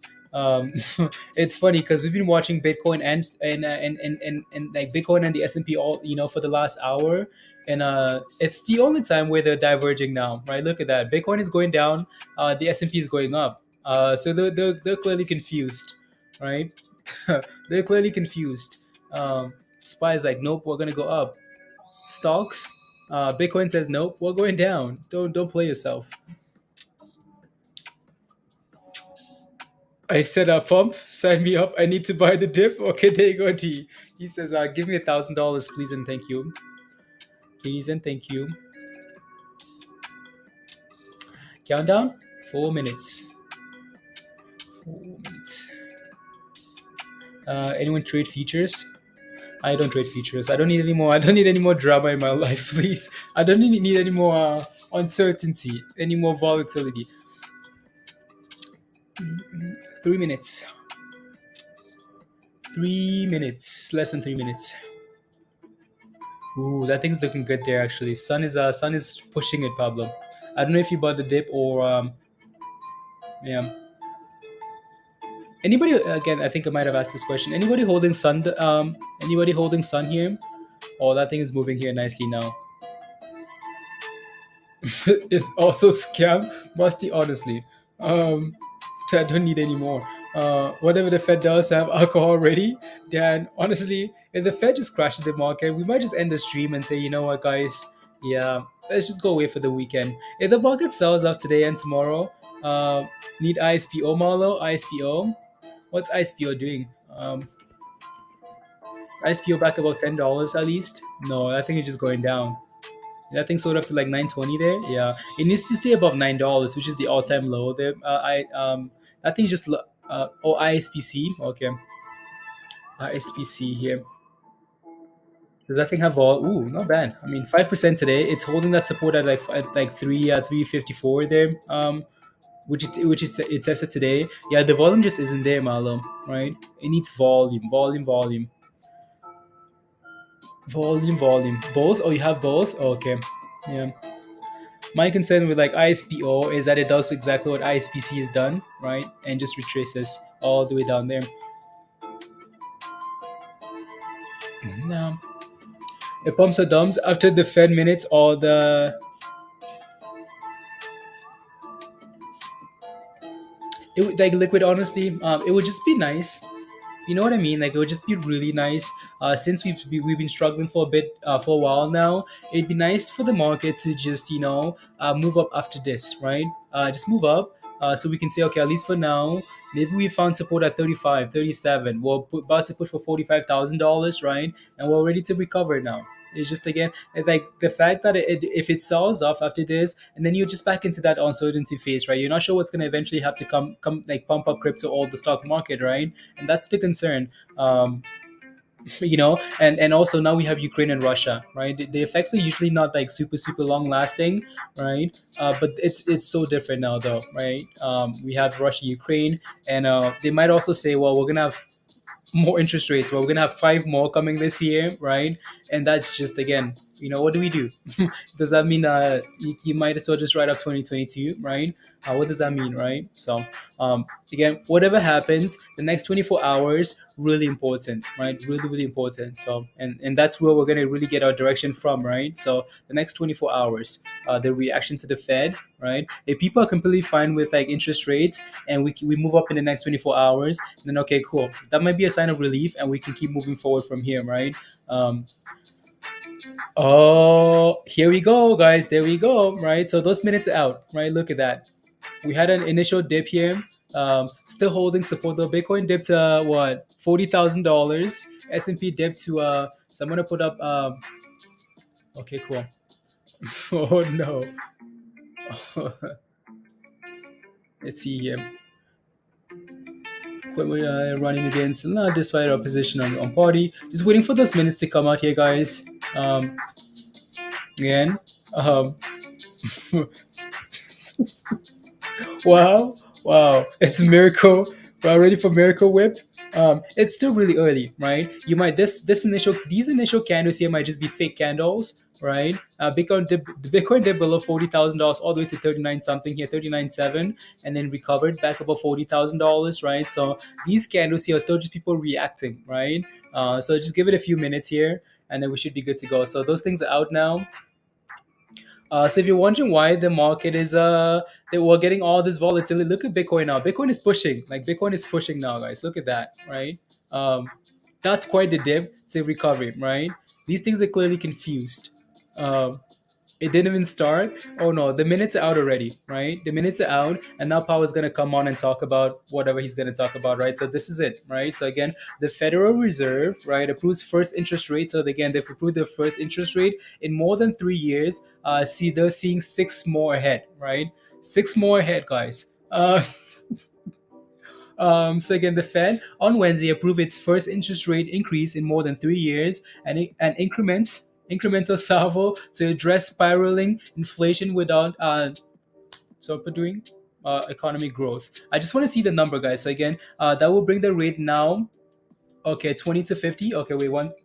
So the market open committee said it will raise interest rates by a quarter percentage point, right, or 25 basis points. So again, that's exactly what they're doing, guys. That's what the market expected, right? So again, 25 basis points is what they're doing, right? Here you go. And they see six more coming this year. Again, I'm gonna keep reading this article, but I just want to go back and forth here with the charts. Look at that, guys. We're just dipping now. Look at that, right? Actually, the S&P sold up to 429. Oh no. Bitcoin is still holding 40K, which is nice. Please, 2024. Yeah, there you go. With a hike in the prime, immediately significant cause. I just want to see the next ones here.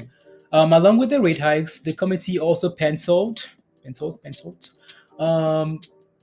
in rate hikes at each of the six remaining meetings this year, right? So again, that's where you're getting that's where you're getting the next six interest rate hikes, right? So again, along with the interest rate hike, the committee is also penciling, right?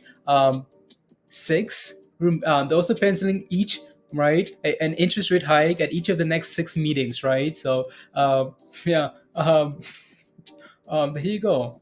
Three more hikes in 2023, and then none the following year. Okay, cool, right? There you go, guys. And the market does now 2024. No thanks. No thanks. There you go. Sold up to 160. Yeah. Can you link can you link the McDonald's application link, Purple? Yeah, I know. Everyone's going down. Yep, there you go, guys. Um, It's true again. Like my hope is that though, my hope is that power comes on.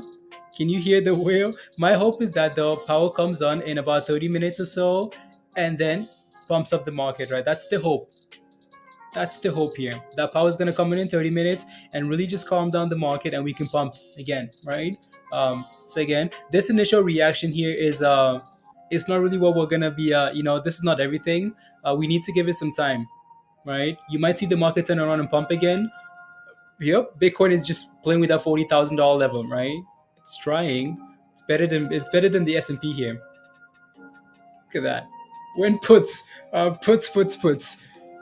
The market saw those notes and said, "Screw this! I'm moving to Peru." You're right. It's like, yeah, you guys plan to raise interest rates by quarter every time for the next 6 meetings. Yeah, no thanks. Isn't great, Gary? Oh no, guys. To match the forecast, Power speaking might make it might make it worse. I hope not. I hope Power doesn't went to red. I mean, like everything just sold off. Like everything just crashed. Screw this market. Musty says screw this market. Like honestly, guys, if this is the same story tomorrow, I'm just gonna sleep in. Like there's blood in the streets. Yeah, there's blood everywhere. I mean, like look at Bitcoin now, guys. Right? Look at that. Here you go. So it's way, like in my opinion, it's still way too early to tell, guys. Like way too early to tell. This might just be an initial reaction, right? And then we might just turn around and pump to the end of the day, right? So I wouldn't be panicking too much, right? I would give it some time and see what the market closes like, and see what tomorrow looks like, and then go from there, right? To big red to after today, yeah.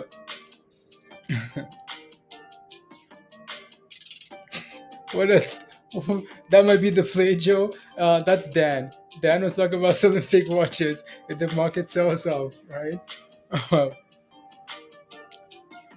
Boy, unbelievable. But I love your optimism.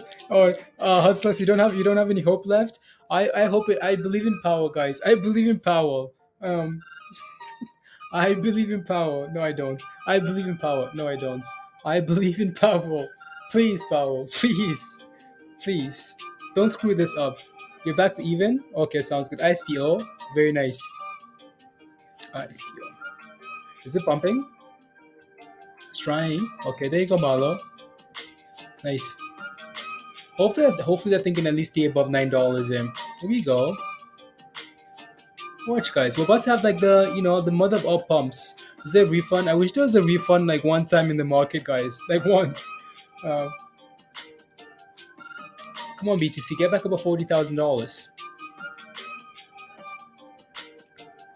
Set up a Microsoft scam call center. Unbelievable. There you go. We're trying. So Power speaks in about the price is fake. Future is Tesla ready, but not a friend. Nah. Increase, Eric. Yeah. Get out of, yeah, I know, right, Gary? Just one time. Like, can you get a refund one time in the market? Banking is running. It is. Interesting. Carvey. 7%, not bad. Actually, not bad. We talked about this one in Discord over the weekend. Over the weekend. Or just start a hedge fund with what monies? Musty. You need all the monies. What's the interest rate? Are you asking what they raised it to? 25 basis points. That the Fed promises to bring 2% in interest. Yep. The market is reacting really well considering the gravity of that news, Alton. Like honestly, like I will never understand like how all that like I will never understand how as the S&P just crashing here, right? There you go, 428. Yeah. I will never understand um how sometimes like a country doesn't take care of its own people. I think again, I think I think we should be able to help everybody, but I think I won't get too much into it. The meeting is over. No, the meeting hasn't. The meeting, like the meeting is over, right? And they've come to a decision, right? But Power's gonna come on again and talk about it, right? And he's gonna be asked questions and whatnot. So been looming for ages. Glad to see it out of the way. Yeah, exactly right, Gary. Exactly. This might be a good thing, guys. Right? Let's get this sell-off out of the way, maybe. Right? And that's what we're saying. Wait for the first 24 hours before you panic. Right? Wait for a bit. See what the initial reaction is, and then see what comes after that. Right? Maybe we get this out of the way, and then the market starts pumping because it's done now. Right? It's done. Like this. Like Gary says, this cloud. Right? It's been over our heads for a while now. Get it out of the way. Right? But the S&P is not. The S&P is just selling off, guys. Wow, going red, absolutely rubbish. I mean, like everything's gonna go red. Like everything's gonna sell off, right? Um, let me it's, it's getting good. The season finale to the show. Yeah, everything on sale, dog. Everything on sale. Yeah, and we'll see, right? Get this out of the way. Now we know exactly what's coming in the future, right? Get the sell off out of the way, and then maybe we can turn around and pump, right? The question though is the scary part is now that we're getting this reaction, where do we sell off to before we turn around, right? Where do we sell off to? Sell off and then pump to new highs? Yeah, Marlo, right? So, what did I do to the market? Ask your friends. Ask your friends, Powell. Is getting those gains? No gains. No gains. You market is selling off. Bitcoin is selling off. Crypto selling off. Everything. Now we're just waiting for Powell to come in and tell us more rubbish. Watch, guys. Just watch. I believe in Powell, guys. I believe in Powell. He's gonna come in and pump the market. Looking good. Chris says looking good. Um, looking good. As long as the second season is commissioned, yeah, right. So look at this thing. It's about to break below 427 here. Wow. Oi, oi, oi. Don't forget to smash the like, guys. If you haven't already, smash the like. Hit that subscribe if you're new to the channel. And if you want to become a member and join us in Discord, come join us in Discord. It's gonna buy the dip. Yep, Power's gonna buy the dip, guys. Look at the thumbnail. Power's gonna buy the dip and pump it. So keep selling off. Power's coming. Now it's crypto tax. um, yeah, I don't know what to tell you. A GoFundMe from people who feel bad for me losing a life savings. Honestly, Musty. Yeah. We need a hot treats GoFundMe for food. You need some food today? Okay, take a look at the GoFundMe. Uh, yeah, 30% tax. Yeah, in India. You know what I like, Pablo, about Sun for now? It's holding that 60 cent level here, right? Retrace to 60 and bounce. That's good. S&P, the S&P is just looking for the abyss, guys. Like it's looking for the basement. I like look at these things, guys. Look at that, right? People are just panicking now, just selling. Instant noodles it is. Like honestly, dry bread, Sonny. Dry bread, just bread. Um, bread and maybe some Nutella. For the next frustration everywhere, Marlo. Yeah, honestly, I might need to get an intent to work out, because man, I would take that dip a little lower. Like honestly, just get it out of the way, right? Just crash it. At the moment, Pablo. Okay, sounds good. Sounds good. We know it can go to below zero. Purple. No, we're not going to zero, guys. We're not going to zero. I'm just waiting for Power now. Power is our last hope, guys. He's gonna pump the market. Just watch. Power's gonna come on and say, "Hey, guys. Hey, hey, hey, hey. Behave. Be quiet. Don't panic. It's gonna be okay." And then we're gonna pump. Would have crashed the SPY then. Yup. Imagine, Chris. Imagine what 50 basis points would have done. Um, Bread and water, government cheese. Yep. Yep, Jason. Anyone hungry? What dips? Hungry for food. Stewart. Power is no longer my friend. No, I have one last hope. Like if Power Kid does anything else, please Power, please, one last time, like one last time, pump the market. Because if Power doesn't do this, we're not friends. To see if Nancy Pelosi has put on spy. Yeah,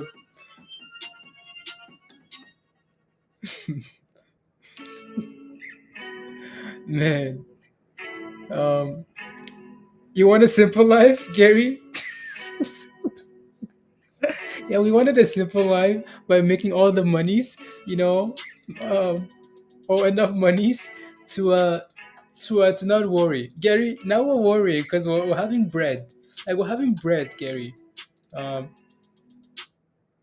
then some people, okay, yep. Like look, we're not even stopping, guys. We're hitting new lows on lows. Emoji for the chats.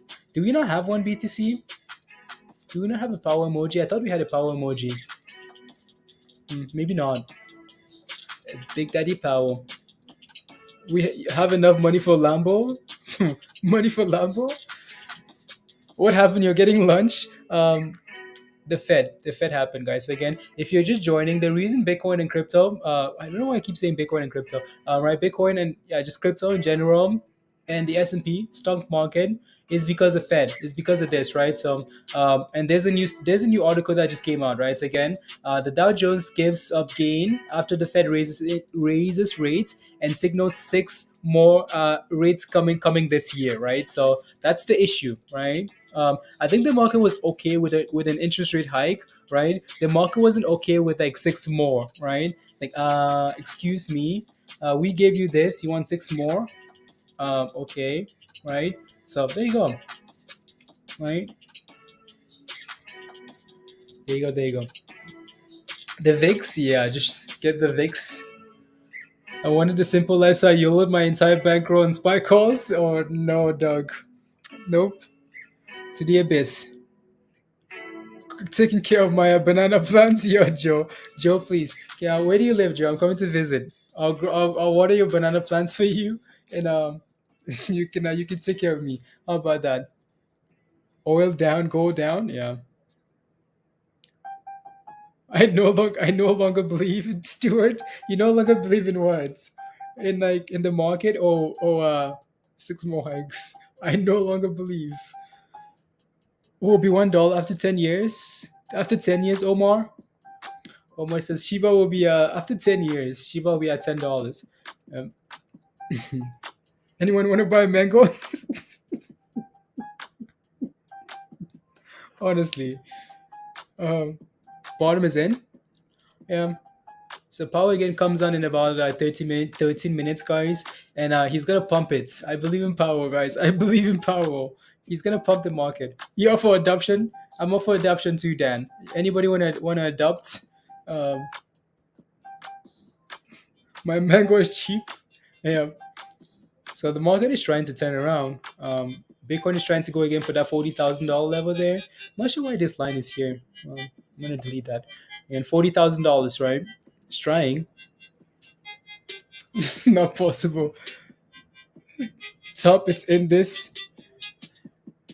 Yeah. Oh, are we about to pump? See, the market can smell power coming. Can smell them coming, guys. Let me take a look at some of those bank stocks, right? So, for example, like Bank of America, is that thing green? I think it's just following the S&P, honestly, Cam. Right? Bank of America, it's green for the day, right? It had a really nice day today, but so did the S&P. So it's just following the S&P for now. But at least again, it's green though. So it's green. It's been actually been moving up for the last take a look at the last 10 minutes or so, Cam. Bank of America has been moving up while the S&P just turned around here in the last 3 minutes, right? So MULN got hit hard. Yeah, all the names. I'm going to need to sell my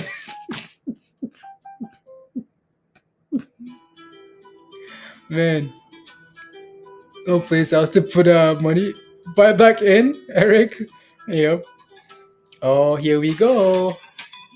Let's go. S&P. I have no hope for the S&P until this thing reclaims 430. There's no hope there. But I want Bitcoin to get back about $40,000 here. Mango Turf wasn't coming, Gary. I know, right? It's not. It's never that simple, right? Uh, Never that simple. It can get worse this upcoming. Can it get worse? Of course it can. Of course it can. But I really hope. I really hope this is it. I hope this is it. And right. I hope this dip here was pressing in all those six hikes. Just kidding. Man. As the Fed chairman Charles Payne, what is he gonna do though? Um, your options blew up. Yeah, I know. All this Robert says all this poor talk. I know. Oh, it's calculated in Corona. Was got what? No, they're still dropping. Musty. Honestly, um, we're going to the mutual plan unit. No, Charles Payne is brilliant on MULN, Yusuf.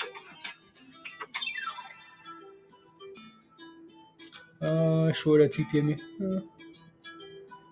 Joe, I don't know. I honestly don't know. Not Joe. Popo. I don't know if you 1000x leverage short. I don't know. I don't know what to tell you because the calculator is broken. Yep, done. 1 billion in defense to Ukraine this week. Yeah. More than that actually. So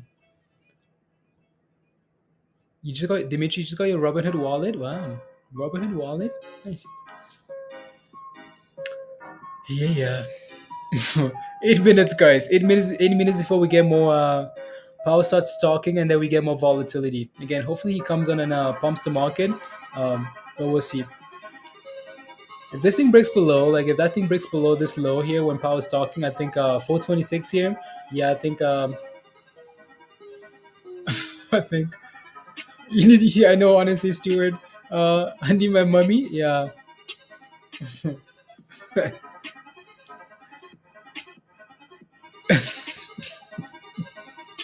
Unbelievable. This is like watching tennis. Yeah, it's gonna be in a few minutes here. Man. Some pikes, the last of your powders. Yeah. We're gonna need a if this thing sells out today, we dip tomorrow morning, like we're really gonna need it. We're gonna need a break and come back on Monday, guys. But this is bad. Very bad. Chris is just smiling around the corner. Chris, with those puts, Vix, are you ready to watch are you ready to watch Stuart? Are you ready to watch Arsenal and Liverpool?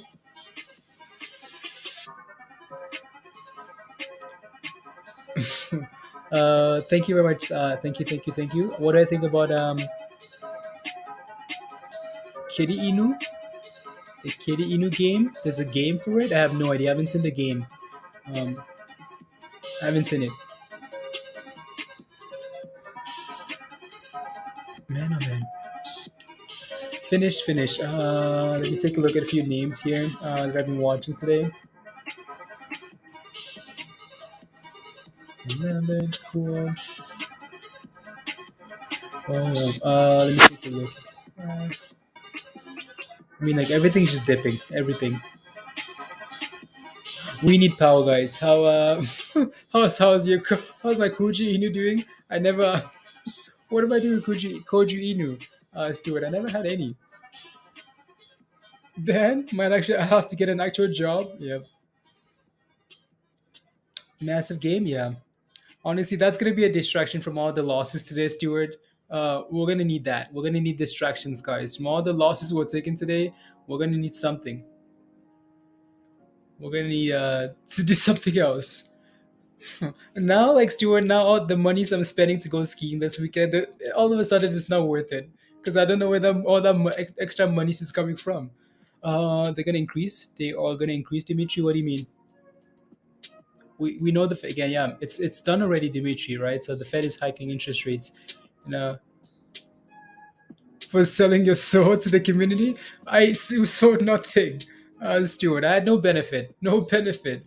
Um, some of you guys played with it. We just wanted to have fun with it. Wanted you guys to roast them.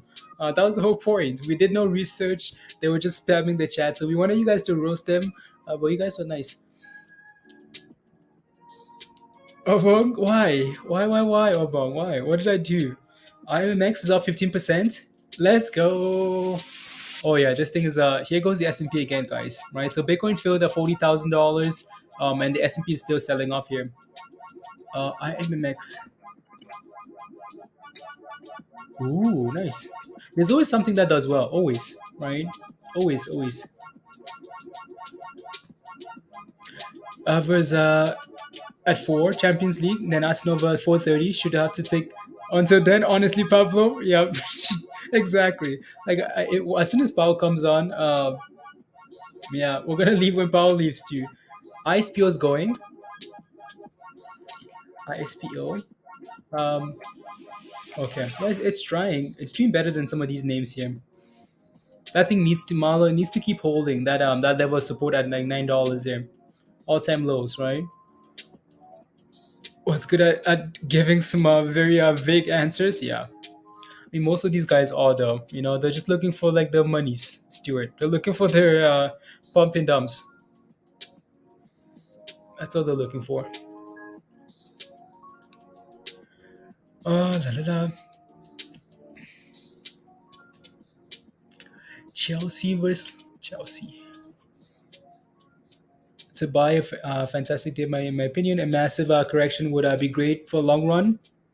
Yeah, it like honestly, yeah, Zoltan. Again, the market eventually always hits all-time highs. It's just painful in the process, though, right? That's the only thing, right? We know the market will recover, and some of these dips are a blessing to a lot of people, right? You know, especially in crypto, right? They're a blessing to a lot of people. You know, like Stuart says, if the funds are available, right? It's just really frustrating in the process.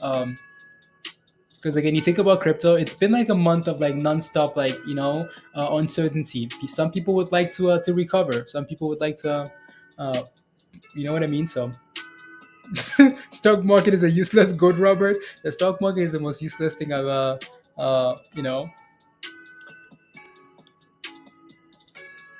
selling you a Bitcoin for 50K right now. Any offers? You better have two Bitcoins. You better have like a Bitcoin and a half, Convector. You better have something that goes to that Bitcoin. Let's go, Obang. Thank you. Thank you. We'll see. Yeah, gotta keep dry powder. Yeah, we'll see, guys. Right. Oh, what a week! What a month! What a month it's been. Oh, can we cancel this month and go back to the start of it? Can we do that? Can we just cancel it and go back to the start? It's been a rubbish month. 6 more. Oh yeah, so 3 more minutes, guys, and then Power's gonna come on, right, and pump the market. I'm becoming dry.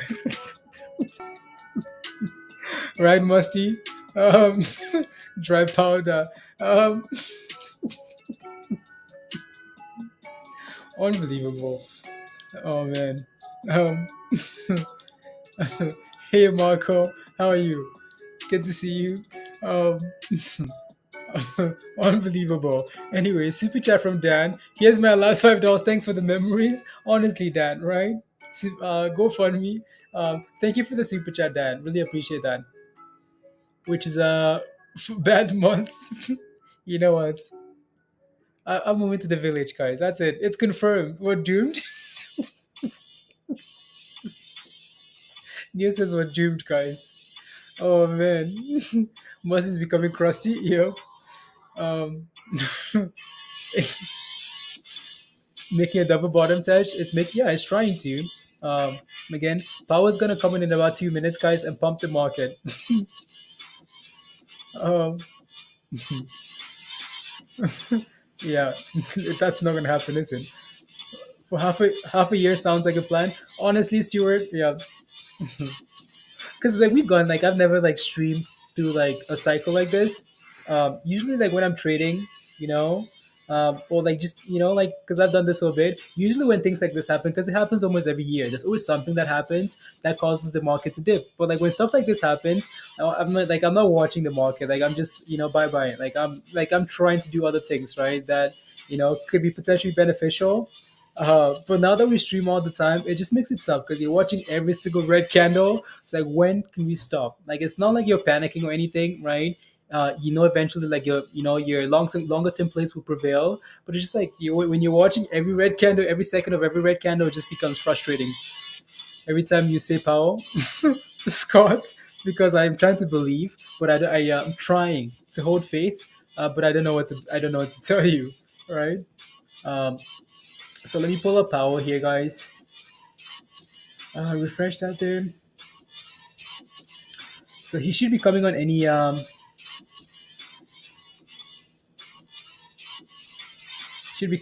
point here.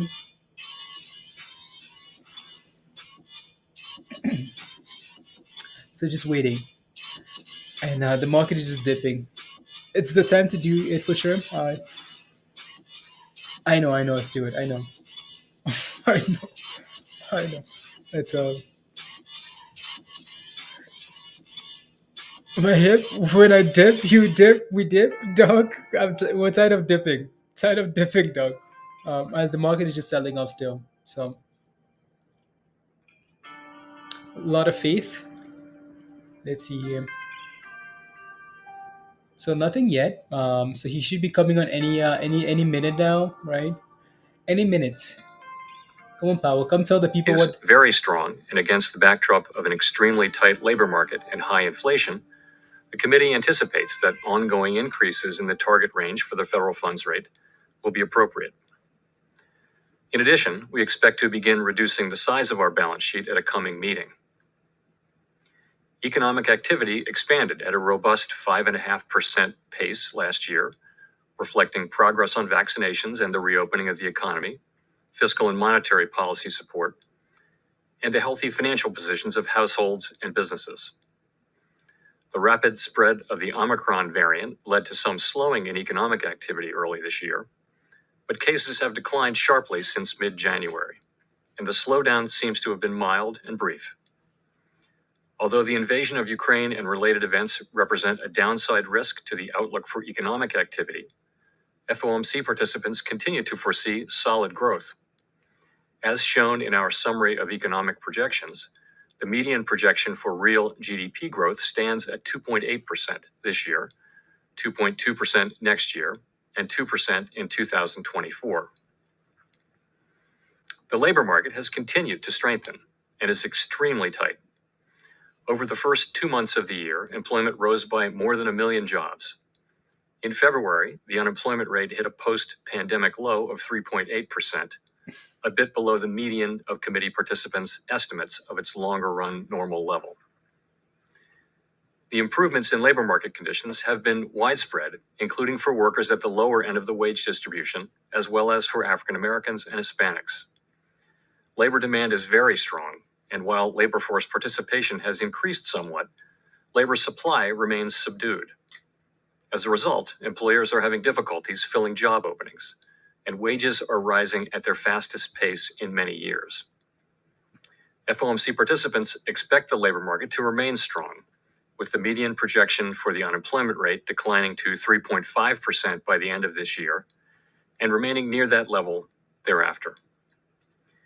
Inflation remains well above our longer-run goal of 2%. Aggregate demand is strong, and bottlenecks and supply constraints are limiting how quickly production can respond. These supply disruptions have been larger and longer lasting than anticipated, exacerbated by waves of the virus here and abroad, and price pressures have spread to a broader range of goods and services. Additionally, higher energy prices are driving up overall inflation. The surge in prices of crude oil and other commodities that resulted from Russia's invasion of Ukraine will put additional upward pressure on near-term inflation here at home.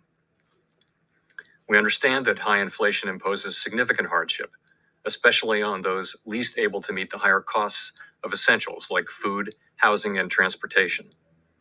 We know that the best thing we can do to support a strong labor market is to promote a long expansion, and that is only possible in an environment of price stability. As we emphasize in our policy statement, with appropriate firming in the stance of monetary policy, we expect inflation to return to 2% while the labor market remains strong. That said, inflation is likely to take longer to return to our price stability goal than previously expected. The median inflation projection of FOMC participants is 4.3% this year and falls to 2.7% next year and 2.3% in 2024. This trajectory is notably higher than projected in December, and participants continue to see risks as weighted to the upside. The Fed's monetary policy actions have been guided by our mandate to promote maximum employment and stable prices for the American people. Our policy has been adapting to the evolving economic environment, and it will continue to do so. As I noted, the committee raised the target range for the federal funds rate by 1/4 percentage point and anticipates that ongoing increases in the target range will be appropriate. The median projection for the appropriate level of the federal funds rate is 1.9% at the end of this year, a full percentage point higher than projected in December. Over the following 2 years, the median projection is 2.8%, somewhat higher than the median estimate of its longer run value. Of course, these projections do not represent a committee decision or plan, and no one knows with any certainty where the economy will be a year or more from now. Reducing the size of our balance sheet will also play an important role in firming the stance of monetary policy. At our meeting that wrapped up today, the committee made good progress on a plan for reducing our securities holdings, and we expect to announce the beginning of balance sheet reduction at a coming meeting. In making decisions about interest rates and the balance sheet, we will be mindful of the broader context in markets and in the economy, and we will use our tools to support financial and macroeconomic stability. As we noted in our policy statement, the implications of Russia's invasion of Ukraine for the U.S. economy are highly uncertain. In addition to the direct effects from higher global oil and commodity prices, the invasion and related events may restrain economic activity abroad and further disrupt supply chains, which would create spillovers to the U.S. economy through trade and other channels. The volatility in the financial markets, particularly if sustained, could also act to tighten credit conditions and affect the real economy. Making appropriate monetary policy in this environment requires a recognition that the economy often evolves in unexpected ways. We will need to be nimble in responding to incoming data and the evolving outlook. And we will strive to avoid adding uncertainty to what is already an extraordinarily challenging and uncertain moment. We are attentive to the risks of potential further upward pressure on inflation and inflation expectations. The committee is determined to take the measures necessary to restore price stability. The American economy is very strong and well positioned to handle tighter monetary policy. To conclude, we understand that our actions affect communities, families, and businesses across the country. Everything we do is in service to our public mission. We at the Fed will do everything we can to achieve our maximum employment and price stability goals. Thank you. I look forward to your questions. Thank you. Let's go to Gina at the New York Times. Hi, Chair Powell. Thank you so much for taking our questions. I wonder if you could detail your thinking a little bit about how you're considering the risks of going too fast and potentially tipping the economy into recession, and how you're weighing those risks against the possibility of going too slowly, allowing inflation to become embedded and kind of getting behind the curve. So I guess I would start by saying that in my view, the probability of a recession within the next year is not particularly elevated. And why do I say that? Aggregate demand is currently strong, and most forecasters expect it to remain so. If you look at the labor market, also very strong, conditions are tight, and payroll job growth is continuing at very high levels. Household and business balance sheets are strong. And so all signs are that this is a strong economy, indeed one that will be able to flourish, not to say withstand, but certainly flourish as well in the face of less accommodative monetary policy. So I guess that's how I would say I'm looking at that. Of course, the objective is to achieve price stability while also sustaining a strong labor market, and that is our overall objective. But we do feel the economy is very strong and well positioned to withstand tighter monetary policy. Thank you. Let's go to Howard. Hi, Chair Powell. I was wondering, in the steps, you have quite a markdown to GDP from 4 to 2.8%. I'm wondering, how much of that do you feel is a result of the Fed's stiffer than expected action here? We talk about monetary policy operating with a lag, but is this going to bite quicker than expected? I don't think that's a big piece of it, actually. I think some of that is just an early assessment of the effects of spillovers from the war in Eastern Europe, which will hit our economy through a number of channels, highly uncertain. But you're looking at higher oil prices, higher commodity prices. It'll be so that we think that will weigh on GP to some extent. So that's part of what moved those assessments down. I think generally monetary policy works with a lag, so some of that would also be in there. But remember as well that 2.8% is still very strong growth. If we think that the potential growth rate of the economy is somewhere around 1.75%, 2.8% is strong economic growth. It would have been one of the strongest years, in fact, of the last expansion. So while it's lower than last year's 5.8%, it's still quite strong growth. So I would say it's quite a strong forecast. So in that context, what would trigger you to go faster or slower on the rate hikes? Ongoing increases doesn't really tell us whether this is going to come into or evenly paced through the year. Yeah, so the way we're thinking about this is that every meeting is a live meeting, and we're going to be looking at evolving conditions. And if we do conclude that it would be appropriate to move more quickly to remove accommodation, then we'll do so. I can't be perfectly specific about it, but that's certainly a possibility as we go through the year. Thank you. Thank you. Let's go to Rachel at the Washington Post. Thank you, Michelle, and thank you, Chair Powell, for taking our questions. I'm curious if you can be specific on when you expect to see inflation will start to come down, especially with the combination of rates going up, fiscal aid dissipating from the economy, and supply chains getting better. And if you don't start to see that, how will you signal it? What will you be looking for, and what will you be looking for over the course of the year? Thank you. So I guess I would say that before the invasion of Ukraine by Russia, so let's go back to that. I would have said that the expectation was that in the first quarter, maybe the end of the first quarter of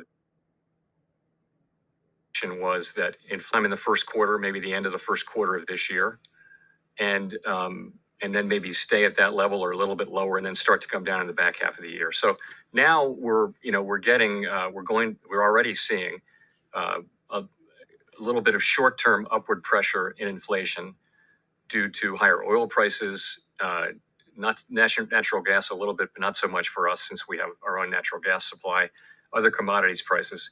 The other thing is that you're seeing supply chain issues around shipping and around lots of countries and companies and people not wanting to touch Russian goods. So that's going to be more tangled supply chains. So that could actually push out the relief we were expecting on supply chains generally.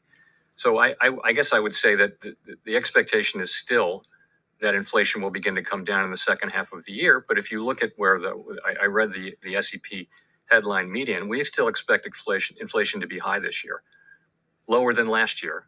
And then we expect, though, particularly with the effects of the war, but also the data we've seen so far this year, we expect inflation to remain high through the middle of the year, begin to come down, and then come down more sharply next year.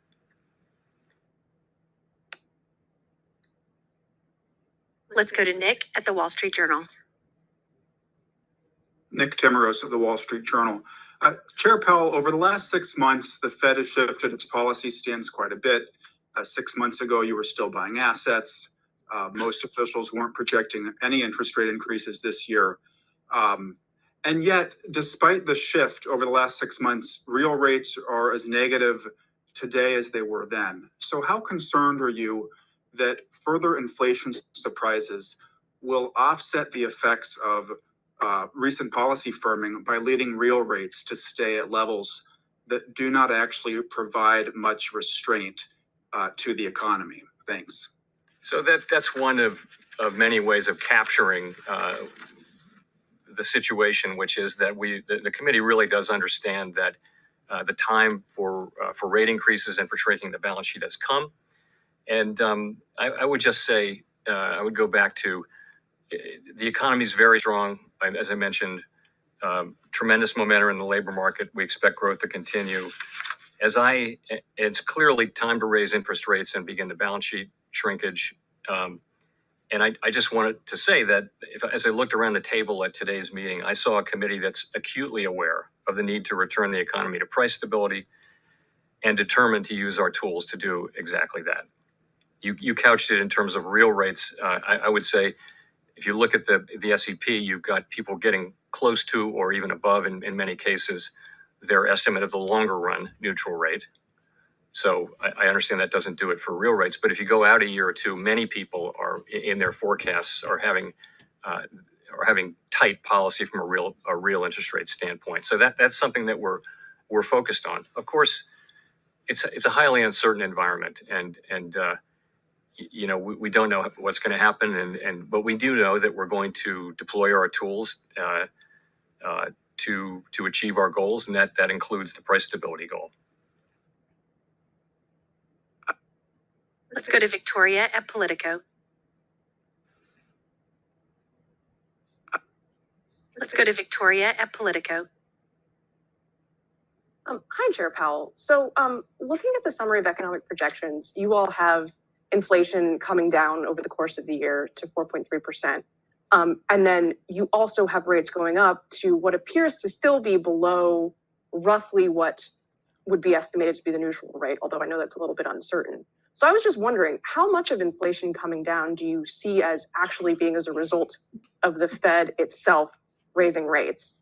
And then also, if I could just ask, given that Sarah Bloom Raskin withdrew her nomination, what do you expect to do with the regulatory portfolio? Do you expect to assign a governor in charge of that? Okay. So sorry, tell me again your first question. My first question is, how much do you expect inflation to come down as a direct result of the Fed's actions?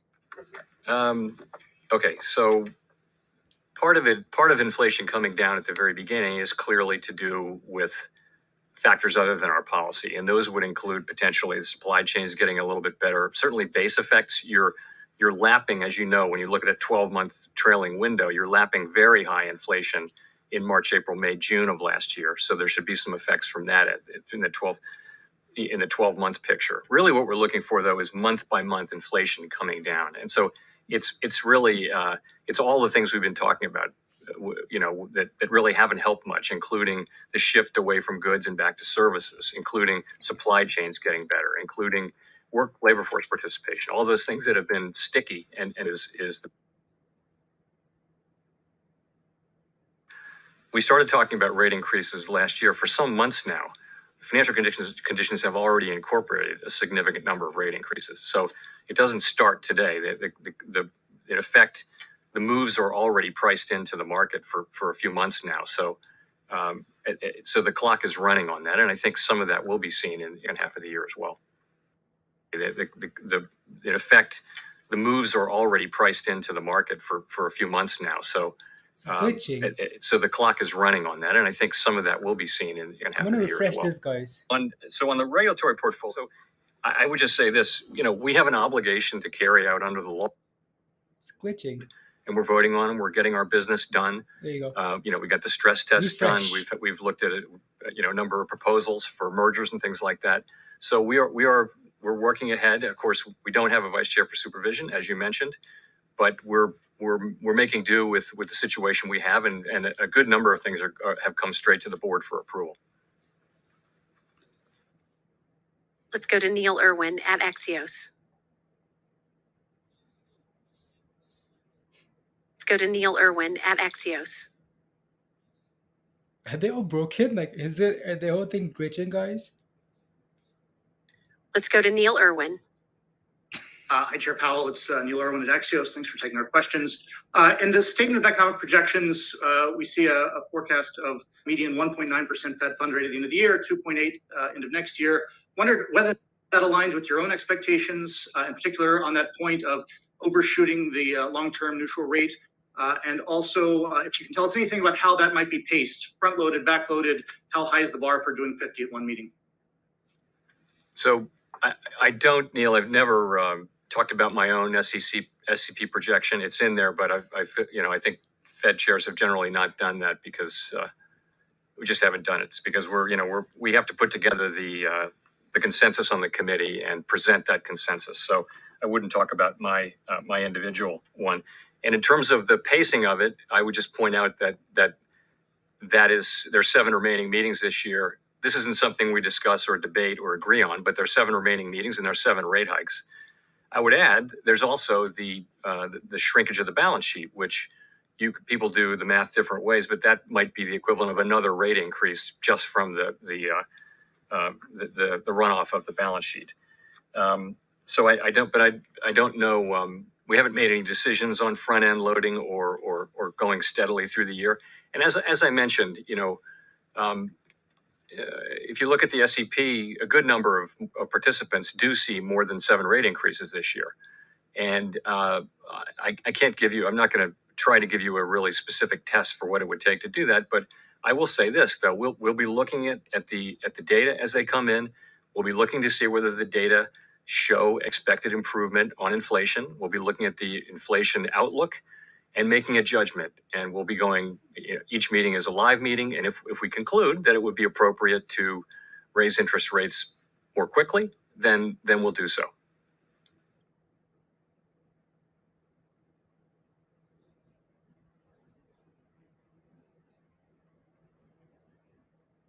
The whole thing is broken. Like the whole site's broken. Where's the next question? Powell's like, when next question? Can someone just ask when Lambo? Powell, when Lambo? Am I connected, Powell? When Lambo? Nothing?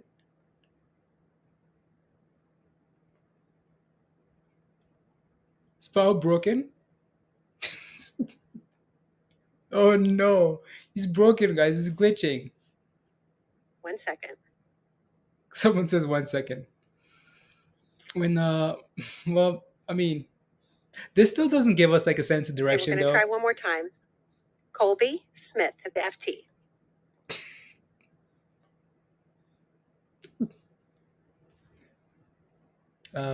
Okay. Come on, have scouts to make the odds at him. Yep. They're like, Powell, stop pumping the damn market. Stop pumping it. When question has been making waves this AM's Edgar, yeah, it has been, right? Finally cleared that 60 We'll come cent back level. to Colby. Let's go to Edward Lawrence. Yeah, thank you, Chair Powell. Thank you, Michelle, for the question. I have a more basic question. The last time the CPI inflation, I know you look at PCE, but CPI inflation was as high as it is was July of 1981 when the effective federal funds rate was 19.2%. But given the current data, how far behind the curve of inflation do you believe the Federal Reserve is in your mind? So I just would say a couple of things. We have the tools that we need, and we're going to use them. And as you can see, we have a plan over the course of this year to raise interest rates steadily and also to run off the balance sheet. High inflation does not become entrenched while also supporting a strong labor market. And as I mentioned, if we conclude that it would be appropriate to move more quickly, we'll do so. I'll leave it to others to make the judgment you ask for. And then just as a follow on that, I wanted to get you on the record on this. What impact has there been on your job, given the fact that we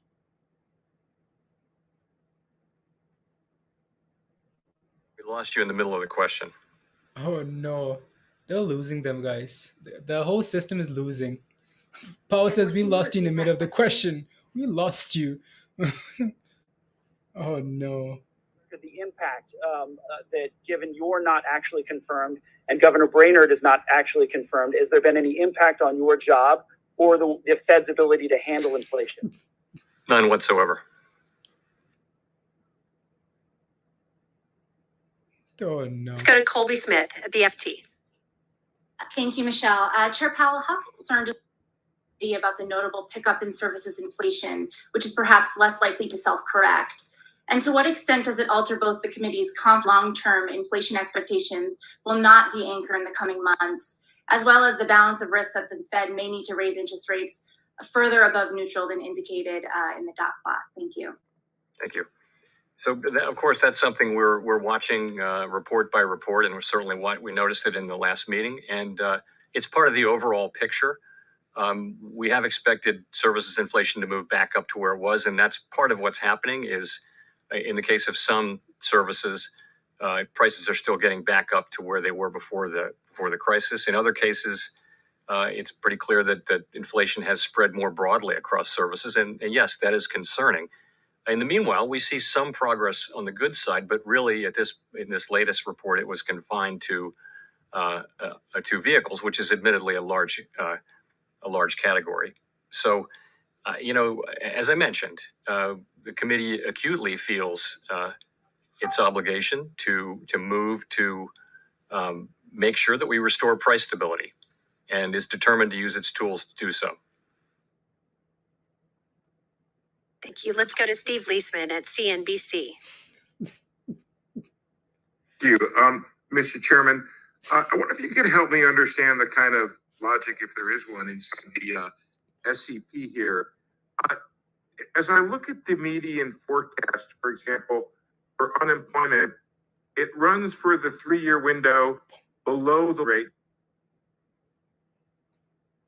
I look at inflation being above over the 3-year window, the long run, or call it the neutral rate, so the economy still runs hot. And that is all true in a regime when you run, at least for 2 years, the funds rate above the long run rate. I guess my question is this: are you not give a forecast here that essentially suggests you will be continuing to run further behind the curve and never really get in front of inflation because the economy will continue to run hot? And kind of on a related issue, you said earlier, inflation will take longer to return to price stability than we had originally expected. Isn't that a choice you're making? And if so, why are you making that choice to let inflation run above price stability longer than you'd like? Right. So if you look, first of all, you're looking at medians, but understand that it's not something we voted on. It's not a plan. But if you look, people do have their by the end of this year, broadly, people are at or close to, or in some cases above, their estimates of longer run neutral interest rate. Okay, so that should stop pushing. That should, in other words, that should be a removal of accommodation for monetary policy, basically. At the same time, we will have done significant balance sheet runoff, and you can think of that as further. In the next year, and just looking at the median, you're now above the what people estimate to be the longer run median. So and also in many people's forecasts, that actually amounts to tight policy in real rates as well. So why does unemployment remain at 3.5%? A couple points. One is the connection between in the economy we had before the pandemic, the connection between inflation and the level of the unemployment rate was not very tight. But this is clearly what this is an expectation that really it amounts to the idea that wage increases, which are now running above the level that would be consistent over the long run with 2% inflation, will move back down to levels which are still very attractive, full economy full employment kind of wages, but not to a point where they're pushing up inflation anymore. And as I mentioned, there are a lot of factors causing inflation to come down. The reality is there are many moving pieces, and we don't know what will actually happen. But no matter what happens, this is a committee that is determined to use its tools to make sure that higher inflation does not become entrenched. And so we are determined on that front, and we'll deal with what comes. This is a modal or most likely expectation, but we'll deal with what comes, whether it's better or worse.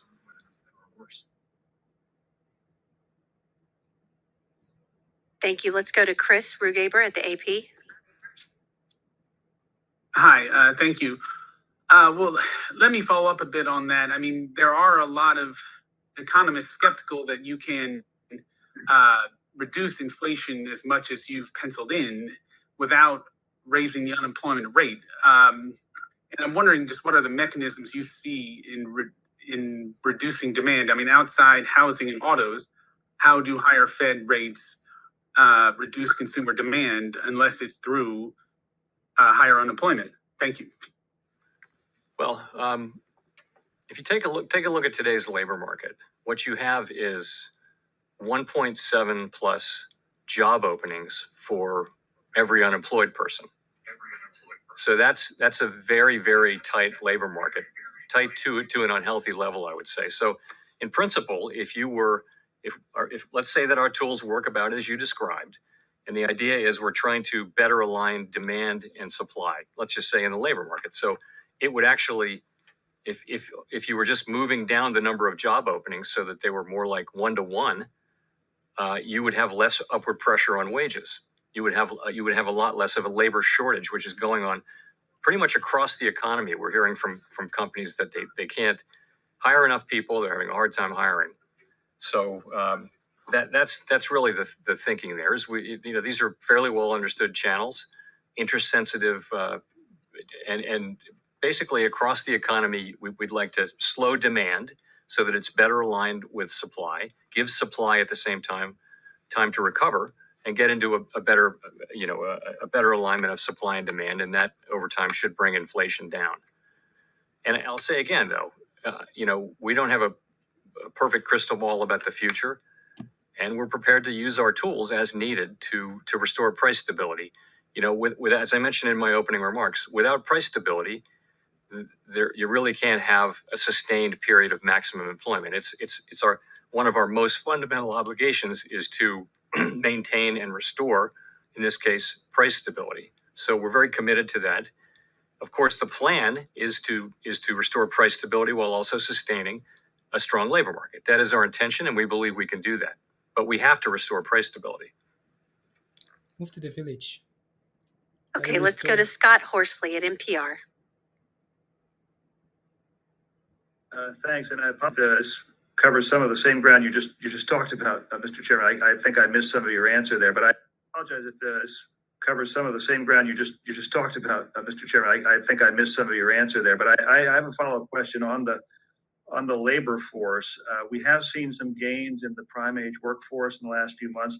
I wonder what you anticipate when it comes to some of the older workers as the health outlook has changed.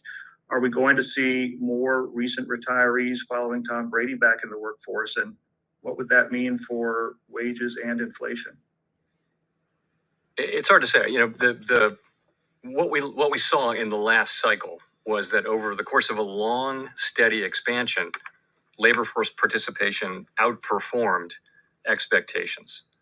And that was just it was a tight labor market, but it was nowhere near as tight as this labor market, but it was a tight labor market. And so people stayed in the labor force longer. It wasn't so much people coming back in the labor force after retirement. That's not something that happens in the aggregate very much. But so that's what was happening. And, more labor force participation is tremendously welcome. And of course, our policy does not in any way preclude that. This is a situation where wages have moved up at the highest rate in a very long time, and people are able to quit their jobs and move to better paying jobs in the same industry or different industry. So it's a really attractive labor market for people. And once, as we get past COVID, well and truly, it becomes an even more attractive one. So we hope that will lead to more labor supply. That's a good thing for the country. It's a good thing for people. And it also will, we think, help relieve some of the wage pressures that do put inflation more at risk. That last part is we'll have to see whether empirically it works out that way. But in principle, it ought to help with inflation as well. It's not the only thing we're looking for, though, from inflation. We're looking for help from a number of different places, and most importantly, from our own policy. Okay, let's go to Rich Miller at Bloomberg. Thank you. Michelle, and thank you, Chair Powell. I'm sorry, I'm having some communication problems, so I've missed some of the stuff you've said. If this has been asked. Since the FOMC met last January, risen yield curve has flattened a lot, and even further this today, dollar's up. Is that welcome? And would you like to see more in order to achieve your goals? Thank you. So as you know, policy works through financial conditions. That's how it reaches the real economy, by just the mechanisms you mentioned. And remember that the financial conditions we had for the last couple of years were a function not only of very aggressive and appropriately so fiscal policy, but also highly accommodative monetary policy. The monetary policy settings that we put in place at the worst parts of the pandemic. So it is very appropriate to move away from those. And yes, that will lead to some tightening in financial conditions in the form of higher interest rates and just the sorts of things. We're not targeting any one or more of those things, but financial conditions generally should move to a more normal level, so that because we know the economy no longer needs or wants these very highly accommodative this stance, which, so it's time to move to a more normal setting of financial conditions, and we do that by moving monetary policy itself to more normal levels. When you say move to a more normal setting for financial conditions, that suggests to me that you want financial conditions to tighten further from where we are now. Am I drawing the right inference from that? Well, yes. So I would say we look at a broad range of financial conditions, and of course, when we tighten monetary policy, we do expect that they will adjust in sync over time with monetary policy. It's not any particular financial condition, but a broad range of financial conditions. They will reflect, to some extent, they reflect any number of things. But yes, we need our policy to transmit to the real economy, and it does so through financial conditions, which means as we tighten policy or remove accommodation so that it's at least less accommodative, that broader financial conditions will also be less accommodative. Thank you. Just a little housekeeping note. Those of you in this call may be having some tech issues. If so, I understand the broadcast is coming through clearly on www.federalreserve.gov. So you might go there for the audio. And now we'll go to Gene Young. Come to Hot Trades. Come to Hot Trades with the auto. How about that? Hi, Chair Powell. I wanted to ask about the balance sheet discussion you've had at this meeting. Can you give us any more details? Did you discuss whether to cap runoffs or whether to increase those caps over what period, if there were any details? Yes, thank you for asking. So at our meeting today and yesterday, we made excellent progress toward agreeing on the parameters of a plan to shrink the balance sheet. And I'd say we're now in a position to finalize and implement that plan so that we're actually beginning runoff at a coming meeting. And that could come as soon as our next meeting in May. That's not a decision that we've made, but I would say that that's how well our discussions went in the last 2 days. So a couple things just to add. We'll be mindful of the broader financial and economic context when we make the decision on timing. And we always want to use our tools to support macroeconomic and financial stability. We want to avoid adding uncertainty to what's a highly uncertain situation already. So all of that will go into the thinking of the timing around this. In terms of I would say this. I don't want to get too much into the details because we're literally just finalizing them. But the framework is going to look very familiar to people who are familiar with the last time we did this. But it'll be faster than the last time, and of course, it's much sooner in the cycle than last time. But it will look familiar to you, and I would also say that there'll be I'm sure there'll be a more detailed discussion of our in the minutes to our meeting that come out in 3 weeks, where I expect that it will lay out pretty much the parameters of what we're looking at, which I think will look quite familiar. Thank you. Let's go to Michael McKee at Bloomberg TV. Mr. Chairman, since September of 2020, you've been operating on a monetary policy framework that let the economy run hot to bring unemployment down. That seems to be over, but I'm wondering how you would describe your reaction function now. What is it that the Fed is trying to do other than bring inflation down? In other words, is it we're going to keep raising rates until it comes down to an acceptable level? Yeah, so I want to clear one thing up again, and that is that nothing in our new framework or in the changes that we made has caused us to wait longer to raise interest rates. What we said in the framework changes was, and this was really a reflection of what had happened for the preceding couple of decades, actually. What we said was, if we see low unemployment, high employment, but we don't see inflation, then we're not going to raise rates till we actually see inflation. That's what we said, and that was the sense of it. There was no sense in which if we got a burst of really high inflation, we would wait to raise rates. That's simply not in the framework. In fact, quite the contrary. The framework is all about anchoring inflation expectations at 2%. So I do hear this, that the framework, we can't blame the framework. It was a sudden, unexpected burst of inflation, and then it was the reaction to it, and it was what it was. But it was not in any way caused by or related to the framework. So come to today. I think our vision on this on the committee is very, very clear. What we see is a strong labor market. We see a labor market with a lot of momentum, great job creation, and we see the underlying economy strong. Balance sheets are strong. Yes, there are threats to growth from what's going on in Eastern Europe, but nonetheless, in the base case, there's a pretty broad expectation of strong growth. But inflation is far above our target. And the help we've been expecting and other forecasters have been expecting from supply side improvement, labor force participation, bottlenecks, all those things getting better, it hasn't come. And so we're looking now to using our tools to restore price stability, and we're committed to doing that. And you see that, I think, in the summary of economic projections, and you see that in the decision we make, and you will continue to see it in the decisions we make going forward. If I could follow up by asking, I guess what you'd call it is the Paul Volcker question. You don't think unemployment is going to rise significantly, but if it does that temper your desire to keep raising rates? Keep pumping it. Well, the goal, of course, is to restore price stability while also sustaining a strong labor market. We have a dual mandate, and they're sort of equal.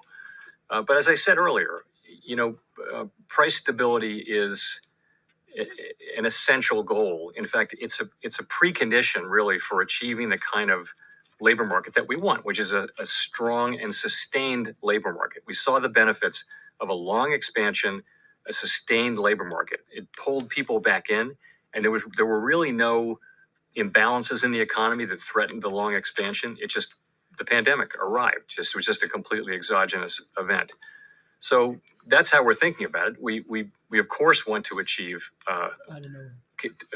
price stability with a strong labor market, but we do understand also that really you can't have maximum employment for any sustained period without price stability. So we need to focus on price stability, in particularly because the labor market is so strong and the economy is so strong. We feel like the economy can handle tighter monetary policy.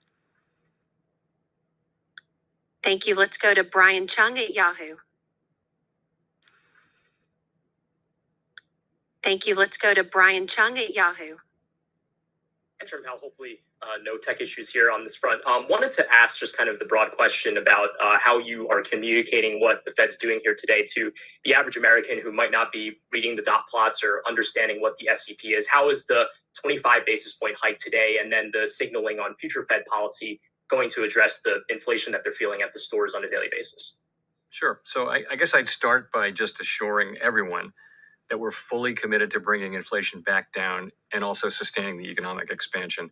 We do understand that these higher prices, no matter what the source, have real effects on people's well-being. And really, high inflation takes a toll on everyone, but it's really especially on people who use most of their income to buy essentials like food, housing, and transportation, where we've all seen charts that show if you're a middle-income person, you've got room to absorb some inflation.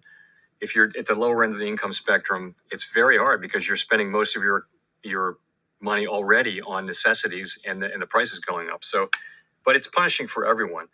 So, It has been a difficult time for the economy, but we do anticipate that inflation will move back down, as I mentioned earlier.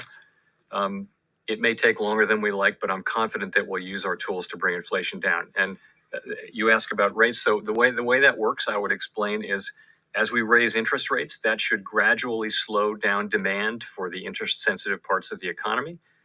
And so what we would see is demand slowing down, but just enough so that it's better matched with supply, and that will bring inflation down over time. That's our plan. Thank you. Let's go to Jolene Kent at NBC News. Hi, Chair Powell. Thank you so much for taking my question and doing this today. My question is a follow-up to what Brian just asked. What is your message to consumers out there who can no longer afford the basics due to this high inflation? She's married. Well, that is, yes, indeed. I mean, as I just said, I think we do understand very much, and we very much take to heart that it's our obligation to restore price stability. And we've had price stability for a very long time and maybe come to take it for granted. But now we see the pain. I'm old enough to remember what very high inflation was like. And, we're strongly committed as a committee to not allowing this higher inflation to become entrenched and to use our tools to bring inflation back down to more normal levels, which our target is 2% inflation. So we will do that. And I just would want people to understand that. But the way we do that is by raising interest rates and by shrinking our balance sheet. And so financial conditions will become, at the margin, less supportive of various kinds of economic activity. That will slow the economy while also allowing the labor market to remain very strong. And, the good news is the economy and the labor market are quite strong. And that means the economy, we think, can handle interest rate increases. And as a quick follow-up to that, obviously the Federal Reserve walking this very complicated fine line, trying to avoid a recession. For the consumers out there who are worried about their jobs and a possible recession, what do you say to that? I say that our intention is to bring inflation back down to 2% while still sustaining a strong labor market, and that the economy is very strong. If you look at where forecasts are, people are forecasting growth that's strong within the context of U.S. potential economic output. And we expect that to continue. And to the extent the data come in different, then of course our policy will adapt. But we do believe that our policy is the appropriate one for this forecast, and we believe that we can bring down inflation. We believe that we can do so while sustaining a strong labor market. The labor market it's not strong in the ordinary sense of the word. We have not seen a labor market where there were 1.7 job openings for every unemployed person, or where if you add job openings to those who are employed, that's actually substantially a larger number than the size of the workforce, than the number of people who actually count themselves as in the workforce. So this is a situation where demand is higher than supply, and when that happens, prices go up. So we need to use our tools to move supply and demand back. And we don't think we need to do this alone. There will be other factors helping that happen, but we certainly are prepared to use our tools, and we will. Thank you. Let's go to Simon at The Economist. Thank you, Michelle. Thank you, Chair Powell. Sorry to take you away from inflation for 1 minute. May I ask about the sanctions on Russia, and specifically the freezing of the central bank assets? Of course, that raises a similar risk for other sovereigns around the world and their biggest companies potentially. Any concerns about, in the long term, how this might affect the dollar's status as the preeminent global reserve currency? And in the past couple of weeks, have you had to deliver any kinds of reassurance to other central bankers around the world? Well, so of course, central bankers around the world are generally very, very in favor of all of these sanctions. But let me say this: sanctions are really the business of the elected government, and that's true everywhere. So the administration, the Treasury Department in particular, and other agencies, they create these sanctions. We're there to provide technical expertise, but they're not. It's not our decisions, and So I'm reluctant to comment on sanctions really much because again they're not for us. We have a very specific mandate, and these are really the province of elected governments, as I mentioned. So I'd have to leave it at that. Sorry. Powell? Thank you. Let's go to Nancy Marshall-Genzer at Marketplace. Hi, Chair Powell. Thanks for taking the question. You've been talking a lot about rising wages, which on the one hand is a great thing, but are we possibly seeing the beginning of a wage price spiral? So the way I would say it is this: we first of all, I would agree with the premise that wages moving up is a great thing. You know, that's how the standard of living rises over time, and generally it's driven over long periods by rising productivity. But what we have now, if you look at these the wage increases that we have, we look at we're blessed with a range of measures of wages that all measure different things. But right now they're all showing the same thing, which is that the increases, not the levels, but the increases are running at levels that are well above what would be consistent with 2% inflation, our goal, over time. And that may be, we don't know how persistent that phenomenon will be. It's very hard to say. And that's really, I think, the sense of your question about a wage price spiral is that something that's going to start happening and become entrenched in the system? We don't see that. You can see, for example, in some sectors that got very high wage increases early on, those wage increases look like they may have slowed down to a normal level. But it comes back to, you know, what I'm saying here, which is there is a misalignment of demand and supply, particularly in the labor market, and that is leading to wages moving up at ways that they're not consistent with 2% inflation over time. And so we need to use our tools to guide inflation back down to 2%. And that would be in the context of an extraordinarily strong labor market. We think this labor market can handle, as I mentioned, tighter monetary policy, and the overall economy can as well. But yes, wages are moving up faster than is consistent with 2% inflation. But it's good to see them moving up, but it wouldn't be sustainable over too long of a period to see them moving up that much higher. And that's because of this misalignment between supply and demand. We expect to get more labor supply. We did last time. We got more than we expected during the last cycle. This time we've gotten much less than expected. So it's not easy to predict these things.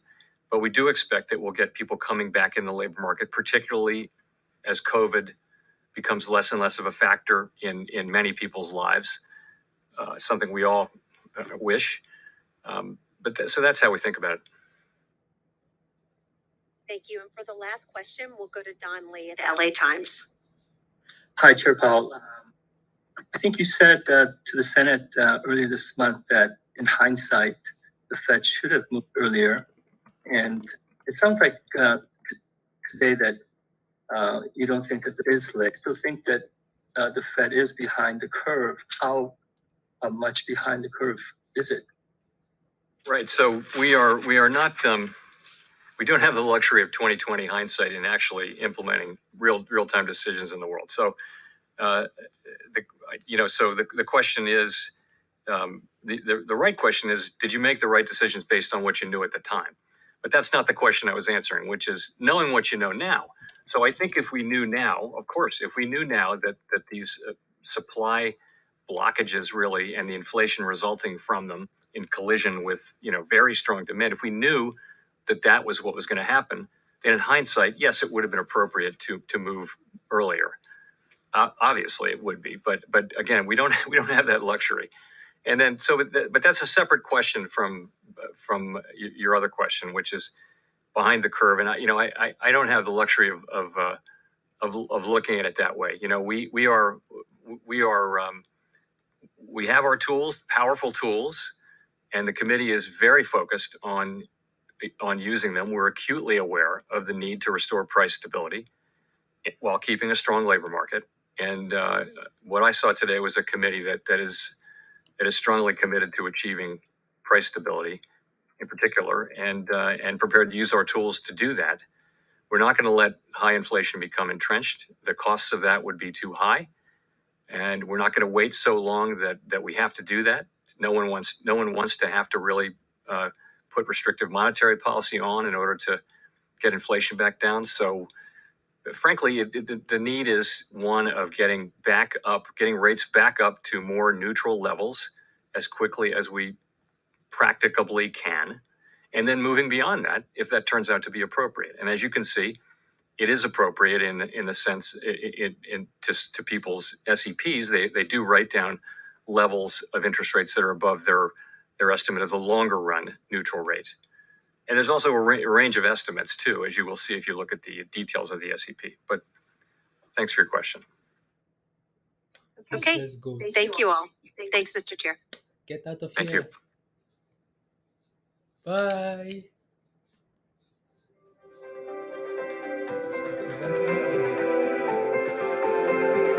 Mute that rubbish. Rubbish. Get out of here. There's a new headline. The volatile to the Fed. No, there you go. Oh, thank God. Derek says, look at that, guys. Powell came on and said, here you go, guys. Pump it. I mean, the market is higher. Thanks for clamping me. The market is higher than what it was before Powell came on. Like, the market crashed, and then Powell came on and pumped it to a new high. So there you go, guys. See, Powell believe in Powell. Believe in Powell. Anyways, there's a new headline here calling what's his name again? Biden. Biden says Russian leader Putin is a war criminal for Ukraine attacks. War criminal, guys. War criminal. When Rockpool, I have no idea. I'm happy Bitcoin is above $40,000. I'm happy. Well, I'm not happy. But it's okay that the market is recovering, right? I mean, look at this, guys. We're pushing for highs of the day, right? This is the meeting, right?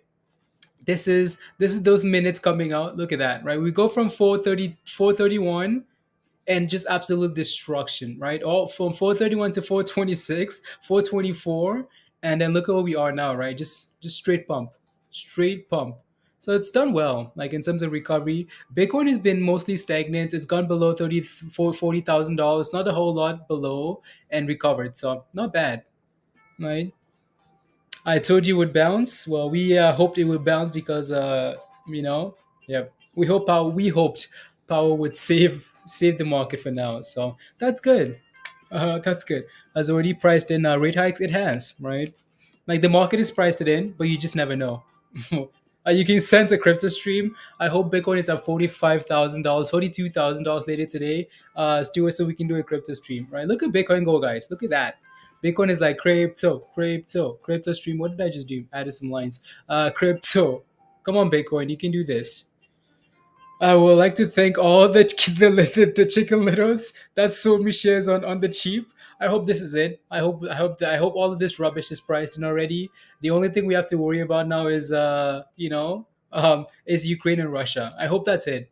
Because I don't want to be tired of all the dips. Still, I can sense a crypto stream tonight. Crypto stream.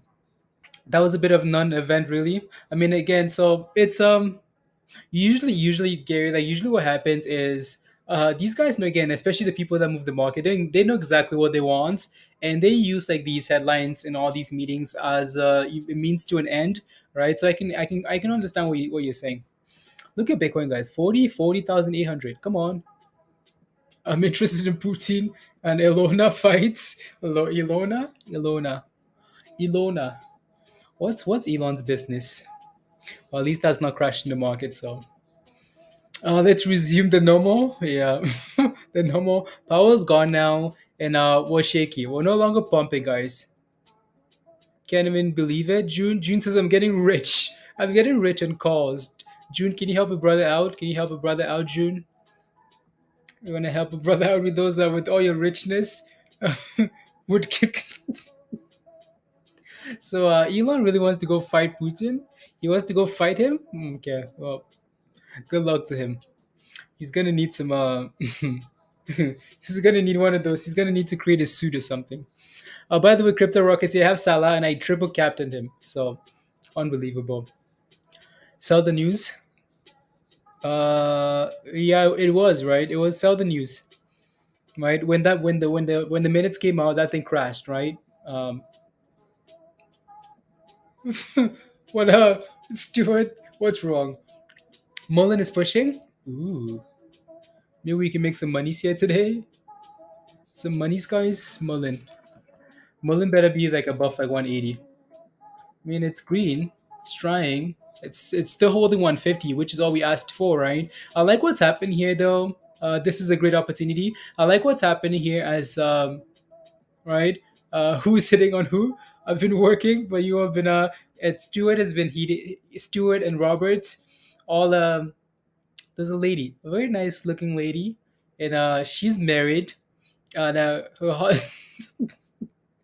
the reason I know is because I was looking and her husband was there. Her husband came in and said hello or something.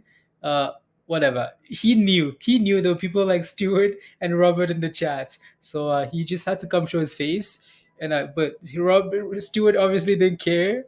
Um, Anyways, I like what Bitcoin is doing here. It's trying, even though the S&P is struggling a bit. But the market looks good, right? MULN is going for 175 here, which is amazing as well. So keep going, MULN. Keep going.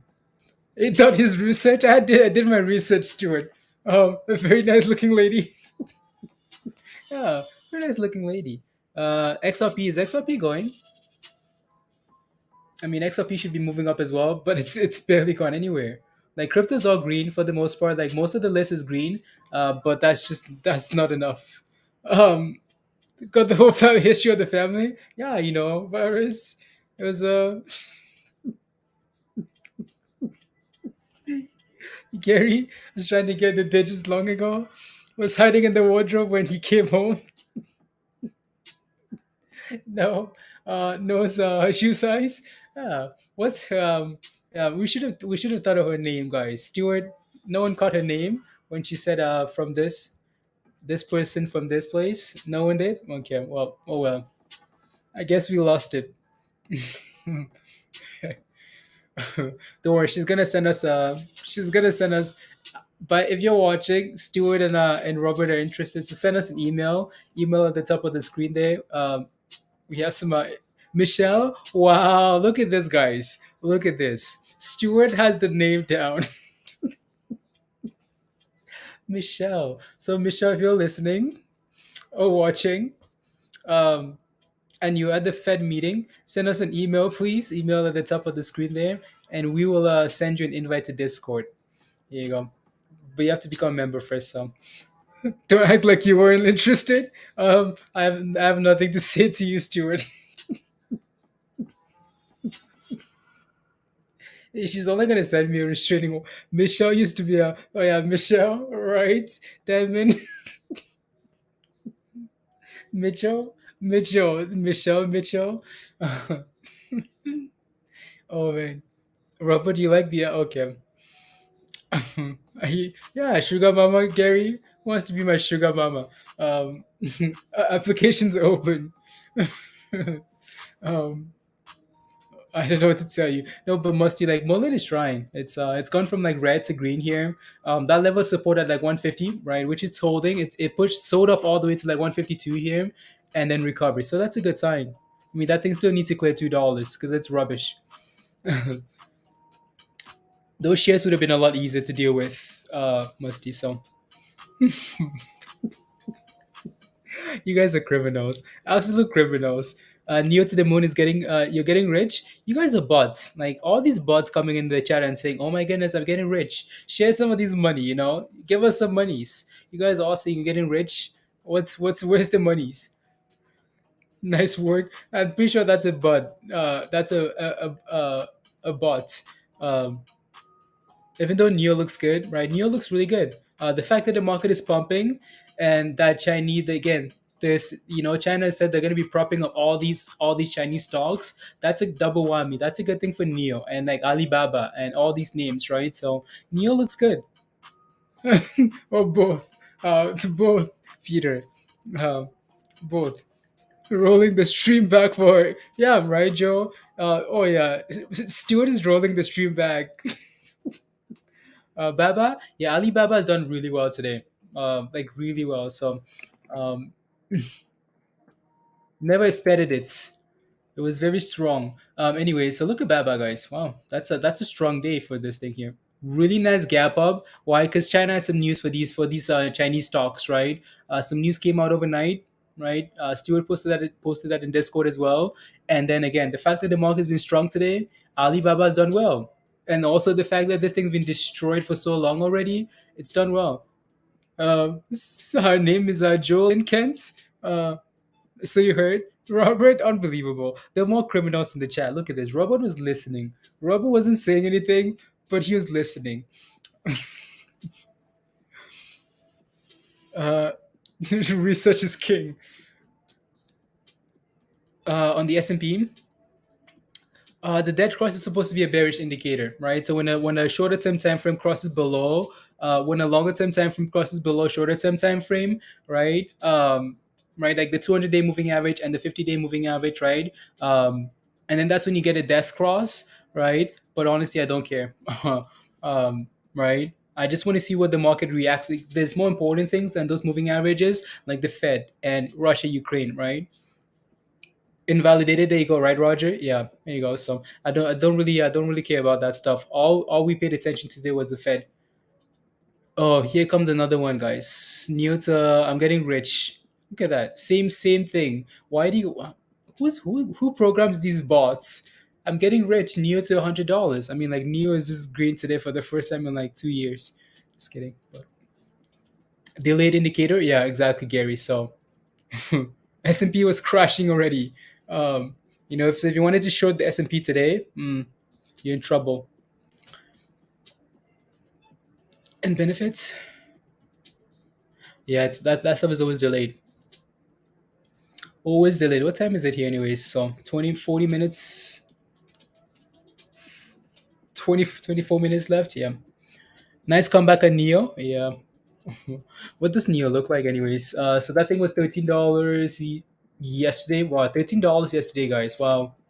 $13. Neo to $500. I would be getting rich, but I'm invested in AMC. Yeah, exactly. Like we knew these are amazing companies, right? So again, it's like Neo, right? The issues like just China issues, right? You get scared of all that stuff. So I wish I bought some Neo at $13, man. I guess I'd be getting rich too, right? Imagine like Neo at $13. How amazing would that be, right? Man, $13 yesterday. Look at that, right? And double bottom, right? That was a nice signal. Double bottom signal, and that thing just left the building. Like just left, never looked back, right? That would have been amazing. Oh well. For test, yeah, exactly, Roger. Exactly. I'd like for the S&P to close above like 430 here, right? That would be amazing if this thing would just close above 430. It's quite a ways from that level, so that's good, right? Would like if Bitcoin can hold about $40,000 as well, that would be amazing. What am I looking at there? So it's 4. Okay, cool. Interesting.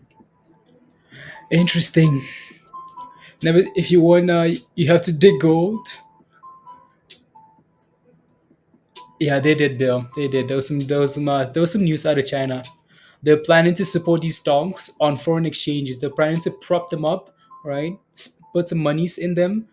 So they all did well, really well. So the question is, can they continue running, or do they go back to the regular scheduled program, dipping, right? Try our golden popcorn. What's AMC at, anyways? So AMC. Okay, not bad. 3% today, not bad, right? Not bad.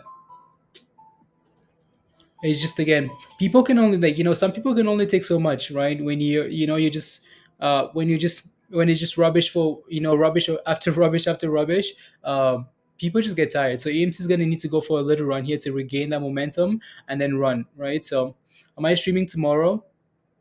We'll see. If I wake up tomorrow and like the S&P's at 425, I'm sleeping in, guys.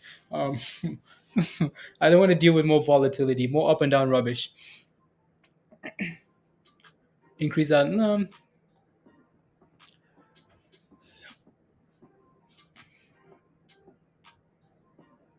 Let's see here. A golden popcorn. So Tara is asking him, how do you see the rate increase affect the market? Crypto, gold, silver. So again, I'll take a look at gold and silver and all the other names and see how it's affecting. But for me, hi Costa, right? The most important thing for me, Tara, is reaction, especially when it comes to my money, right? Especially when it comes to money and you investing, right? The most important thing you want to look at is reaction, right? Today alone, you've seen that the market loves, right, that the Fed is taking a step to curb inflation, right? That they are increasing interest rates by 25 basis points, right? And all the other things they're doing, the market seems to love it, right? Crypto's had a nice run as well today, right? So again, for me, the most important thing is reaction, right? Again, this news, right, and then this reaction. So people are putting their monies behind it, then the market appreciates this, right? And that's really all that matters. So you want to take a look at all these different sectors that you're interested in and say, okay, well, this is happening. What are people doing, right? What are the whales doing? Where is everybody putting their monies in, right? So and then go from there, right? Because even if I have a different opinion on what they're doing, right, but the market is telling me something else, well, my opinion doesn't matter, right? It's all about like the reaction to the news. And the market has been liking this all day today, right? Even though we had a dip initially, that dip initially was again, so we pumped overnight, of course, right? And we've been running all day today, right? That dip when that statement came out was by the hype sell the news, right? People bought into it, in expecting that the Fed would increase interest rates, right? Because again, it's good news, right? It's something. It's a step towards something, right? They have to deal with this somehow, right? So again, the market was pumping all day today, and then when that happened, right? When that statement came out at 2 p.m. Eastern, there the market dipped because again, by the hype saw the news, and then after the dip, turned around and pumped again because again, it's done, right? So hopefully we keep pumping. Hopefully. Look at that, guys. Eric says, I'm getting rich. Near to $100, I'm getting rich. Eric Shaw. Look at this, guys. More bots. More bots. Bots. How come you guys didn't spam this rubbish yesterday? get this uh, get this bot banned. um, yeah, it's not 50 basis points, right? So the market was expecting the 25, and it happened. Super chat, oh, you're lying about you're getting rich. Yeah, they're lying, Roger. It's all like they're all just spamming to speak the truth on MULN. Do we fly or not? Let's see if the 8 ball is working. 8 ball should be working now. 8 ball. MULN. If I can get that right. Let's see if it says anything here. Ronaldo says, I'm getting rich. Wait. I'm not. Oh no, guys. Oh no. Um, it was working, guys. Back to his regular self.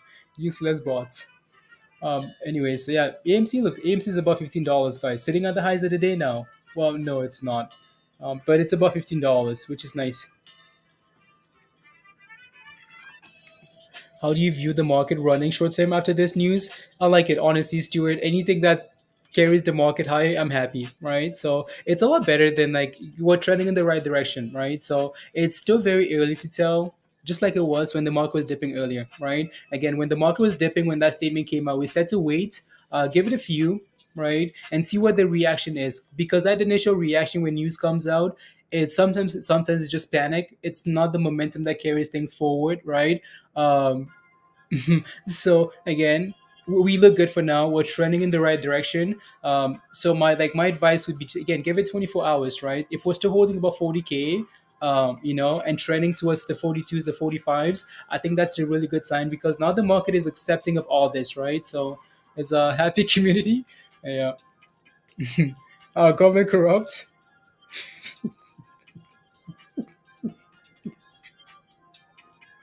Oh man, just eat buns. What if you can't have gluten? Eat grass. Eat grass. Andrew, salad. Boy, what a day, guys! What an absolute rubbish day.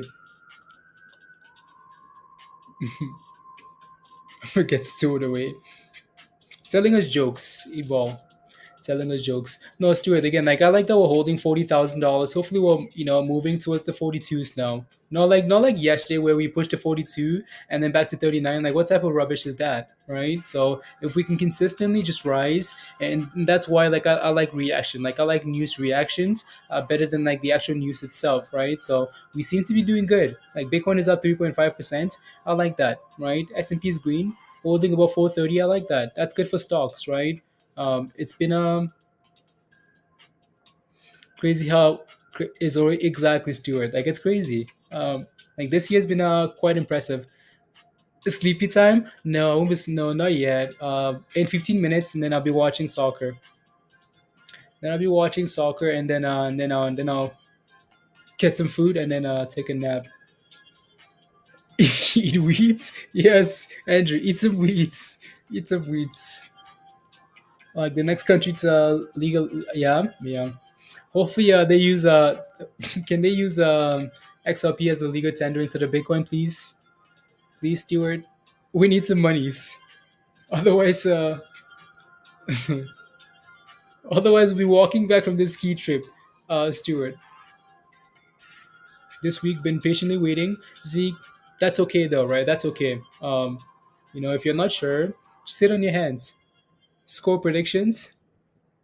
Uh, hmm. I want Lacazette to score. How about that? Lacazette needs to score 2 goals. Useless player. That again, like I don't like the fact that so Salah he's on the bench, right? So I think they might struggle there, and so I think Arsenal might give them some troubles. But Liverpool always finds a way to win. Always a lot of pressure on them too. Zoom stock's going down after the conference. Zoom stock, it is okay. Look at that, guys. I mean, we've just been pumping the entire time, right? After Powell, just been going up. I'm watching it as well. Come on, Liverpool. Yeah. You bet 2-0? Okay. 2-0. Look at that, guys. Like the S&P is pushing for the highs of the day. That's impressive, right? Market closes in 14 minutes here. So 14 more minutes, and I think we're gonna really need a break. And you have a player named Excella? No, Lacazette. He's a French player, Alexander Lacazette. 2-1 Liverpool. Okay. Really entertaining game. Arsenal has been hungry for. Yeah, exactly, Stuart. No, close the market now. I wish. Right, the market just needs to close. Like I wish they could close the market for like a week. Just close it down, shut it down, give people a break. It's been a roller coaster. Watch MULN into the close. Okay, what's MULN doing? MULN is like it's still stuck at the same level here. Musty. So yeah, again, you can see that level at like 170 there. It's just playing with it. I wish MULN would pump already. Musty. I wish this thing would just go already. Like the S&P is loving it. Like the S&P is absolutely loving it today. Look at that. Closing strong. Apple looks good. Tesla looks good. Buy the dips. Yep, buy the dips. A lot recently. Oh yeah, he has been. He has been. He's like he plays like that hurricane role, right? So he's been doing really well. Like in general. Indian Wells. Oh, Fernandez. Fernandez. Fernandez. Who's Fernandez? Indian Wells. Indian Wells. So tennis. Try to think of who's Fernandez. Can't remember now. Spy calls will print. I mean, those calls are printing. If you bought some spy calls, you're happy, right? You're really happy, like really, really happy. AMC looks good, right? So if the market turns around here, maybe AMC is gonna take that momentum with it. Canadian tennis star Fernandez. Oh, I think I like yeah. You called her by her last name. Damn, take away your Canadian card. Yeah, what's her first name though? That's her first name, Vicente Fernandez. Yeah, it's because we've been stressing about stocks and the Fed. Andrew, I'm sorry. Don't make us take away your Canadian card. Yeah, I'm going to the village anyways. Wish you luck. I got 200 and yeah, you do. You're betting on it, Sash? Oh wow. 250 pounds on Liverpool to win 2-0. The odds? Oh no. You know what we're gonna be doing now, Stuart? We're gonna be watching this game, and then as soon as Arsenal scores, we're gonna say, oh no, Sash, there goes the money. Good luck though, good luck. That is a crazy bet. Arsenal might slap Liverpool 3-0. Watch them score 2 goals in the first 10 minutes. And then Liverpool comes back. Like me, yes, and then you're depressed. I know, virus. I know. I know. You actually had a nice entry of support, like around like 416. You had a really nice entry. Like you had the perfect entry. Virus. Is she married, Gary? Is she married? I'm looking for a sugar mommy. She married, Andrew?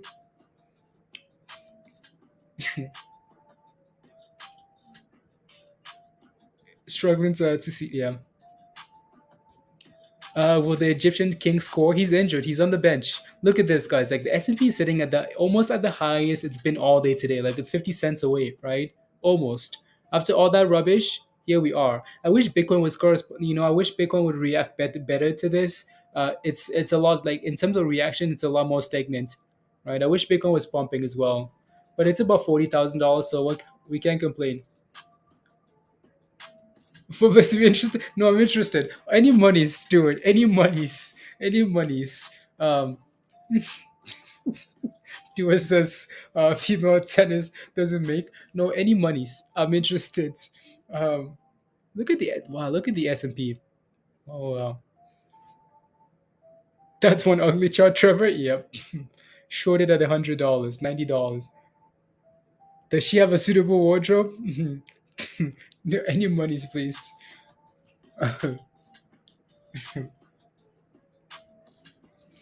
Oi, what a day.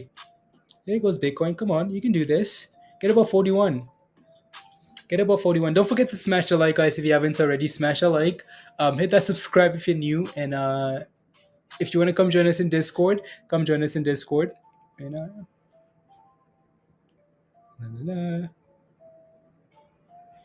yeah. Yeah, I think Salah was injured on the last game, right, Stuart? So hopefully he comes on at some point. If they're losing, he's gonna come on. But before the football, let's do this, please. What are we sitting at now? Okay, 900. So less than $100 away, guys, with Bitcoin. That's easy peasy. That's light work. That's one. That's one green candle. Let's go, virus. Yeah, so that's the link to come join us in Discord, guys. If you're not a member yet, come join us. Become a member and come join us in Discord. Stuart, I wish we could watch this game in Discord. I wish we could, but I tried once. You can't really watch it. Yeah, you can hear the sound, but you can't really see the games. So if I see something, I'll probably just chat with you in like the Hangout General. So Hangout if you guys want to chat about soccer, Hangout General, Discord.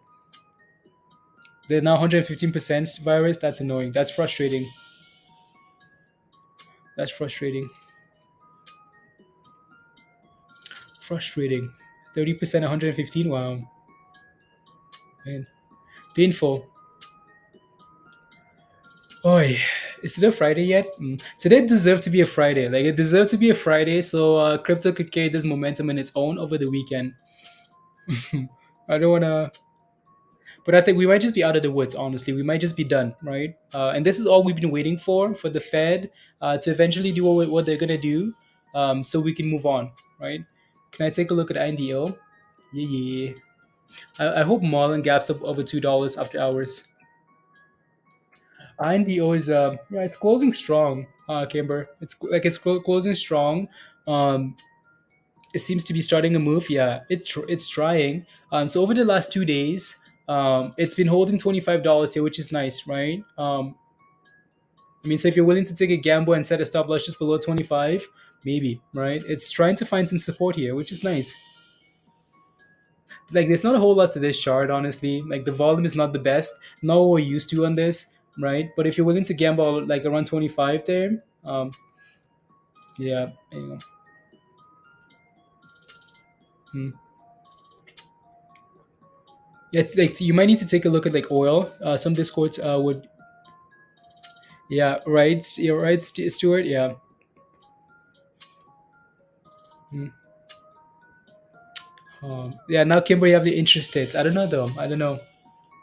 It just doesn't have the same momentum that it had initially. And in like my concern too is, Kimber, like if the market decides to pump, you might not see right the same reaction you're seeing from this. Like if the market pumps tomorrow, INDO might not exactly like the reason like INDO ran initially was because again complete surprise, oil prices exploding, right, stocks crashing. Well, most stocks crashing, and INDO becoming a leader of a brand new sector, right? So like a new shiny toy, right? Something that people are not used to with a low float, right? And then it just explodes, right? So now it's different. We have people holding bags and the market trying to recover. So now people have eyes on everything else, whereas initially eyes just for this, right? So it's just like Stewart having eyes just for the one nice lady Michelle. Whereas and then all of a sudden we have Michelle, Mitchell, Michelini, all the other names, right? So you got time, Robert? Why do you keep saying that? Mana's up 6%. Nice. Come on, Mana. Wish I had more monies for more dips. Always. You always wish you have more monies for more dips, Stewart. Like just buy the dips and just forget about it. We'll see. We'll see. After I do get my taxes done, Stewart, which I'm scared of. Um, if there's any monies left, might just need to take the rest of the monies and just forget about it in crypto. Like just say bye bye, right? Zero or hero, bye, right? And then go from there. Your eyes on MULN? Okay. Yeah, MULN is looking good the second half of the day here, right? Hopefully after hours that thing explodes. Or $2 tomorrow, that would be a lot of fun. I'm glad it's still holding. Like we mentioned earlier, right? If you're holding shares, right, like it's 150 or $2, right? As long as as long as you hold that 150 level, you're fine. Break above $2 a MULN, explosion, right? Break below 150, scary. Especially now, if MULN breaks below 150, I think you're in trouble. um, that's what we need. One exactly. We need one. Like we need a squeeze tomorrow. If MULN can give us $10 tomorrow, Musty, that'd be cool. XRP and FTM seem like two very undervalued plays right now. Exactly, Stuart. Exactly. Maybe XRP can give us $3 at the end of the year or something. $3 something. No, the S&P looks really good. S&P just hit a new high today, guys. Like that's madness. Highs of the day at the very end here. Oil is to crash. I choose hero. Gary, me too. I like heroes. So many other plays. If one squeezes, exactly, Musty. Did Paul mention the torch divvy? No torch divvy, guys. There's not coming. No torch divvy, no AMC squeeze, no MULN squeeze. Nothing. He gave us nothing. Well, I mean, he gave us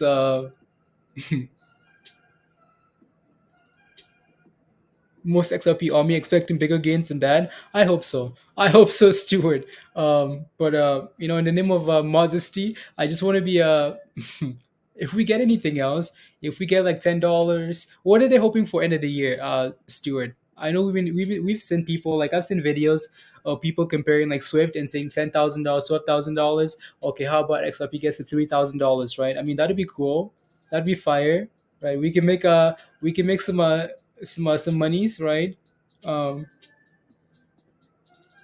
but the fact that XRP can even pump, I know, and that's a little bit scary, right? The fact that these guys are getting something that's supposed to help them win a case, I know it's not over yet, but that thing barely moves. Is concerning because now you have all these people hoping, right? Um, check out my pick on in Discord. Where did you post it, Shannon? And the torch divvy, yeah. A lot of silly numbers, but like 10 to 15 seems like a common target. 10 to 15, okay. Yeah, $10 is a target for a lot of people actually. $10. $10. Yep. No, I'm sure I'll make some changes next week. When everything gets done here. Next week is when I'll reevaluate and see how much money is left or if the no money's left, and then I'm gonna have to yeah. Then I'm gonna move to with you know to the village. You miss Terra. I miss Shiba pumping too.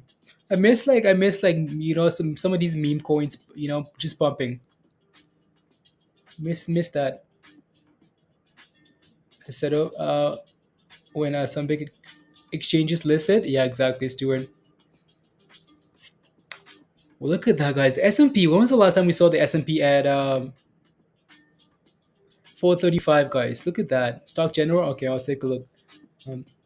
435 for the S&P. Here comes 440. And back to the moon. You posted in Stock General.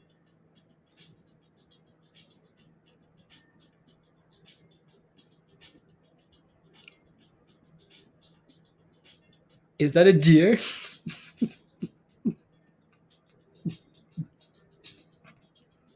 um, um, that's funny. Oh, there we go, guys. Had biggest green candle in the longest. Shiba did. Okay. Let me see what Shiba at. No, again, I hope crypto pumps tonight. I really hope crypto pumps tonight, guys. Wow, Mana looks good. XRP, not so much, but Mana looks good. That's a nice little pump. Shiba loves that 20 level. Like, right, Andrew? Like that 20 level, loves bouncing off that level, so not bad. Look at the S&P, guys. Closed at the highs of the day, guys. Highs of the day for the S&P. Like, that's impressive. That's impressive. Right, ding, ding, ding. Nice day. Yeah, right. It was turned out to be it's still rubbish. Have a similar idea with XRP. Buy once it's settled and a quick flip, and most have a plan usually fail. No, exactly. Like, exactly, Stuart. And that's what I'm scared of. The fact that everyone's expecting, so for a quick flip, and when most have a plan, yeah, exactly. So that's something that's scary. That's scary to me always. Don't like that. Don't like that. Don't like that. Gary, are you going to be watching Liverpool? What are you watching? Are you watching Chelsea? I know Gary likes watching Chelsea. What will you be watching, Gary? So Bitcoin is market is closed, guys. Bitcoin is holding about $40,000 here. So hopefully we can do a crypto stream tonight. Hopefully, if we're not selling off again, right? Giving away those gains. After dark, if there is, okay, sounds good. Virus, yeah, we'll see. We'll decide later. You're gonna test. You're gonna watch some football. Okay, sounds good. Yeah, me too. Got a log cabin with your name on it. Honestly, Stuart, that's what I was gonna say. Like, I just need some monies for plane ticket, virus at my computer and some Wi-Fi, right? And gone. So if you don't see me tomorrow, guys, no, especially next week, because that's when it gets finalized. Or over the weekend, right? If you don't see me, I'm gone. I'm in Europe with Stewart, guys, and or I guess I shouldn't tell you guys in Europe. I said Europe, so that might be Russia, Ukraine, somewhere. What a rebound, right, Diamond? That's a strong bounce, really strong bounce. You be watching for a rock pull, Gary? Rock pull. Probably some soccer, yeah. I'll be either in Europe or the village, guys. So if you don't see me, it was nice knowing you. And we'll see you guys. Yeah. See you guys later. It's a different name. And I have a rock pose. At $3, you're gonna sell at $3, Gary? Okay, sounds good. Safe travels. Be safe, light. No invite. I want to go to Europe, Russia, Ukraine as well. Ronaldo, you're welcome. Welcome. Come along. What a day. Honestly, like, what a day, right? Late. What a day. What a day was, guys. So, um, um, oh, don't know what to say. Hopefully we continue from here. It's funny because now the market is closed, but you can almost see like this Bitcoin candles follow the S&P after hours, and that's complete rubbish. Like, that's so rubbish. Don't want Bitcoin following the S&P ever. So you're going to Austria or Germany? Who's in Austria? Naz is not in Austria. Musty. She's on vacation. So there you go. Do not take Delta Cron, Gary. No Delta Cron.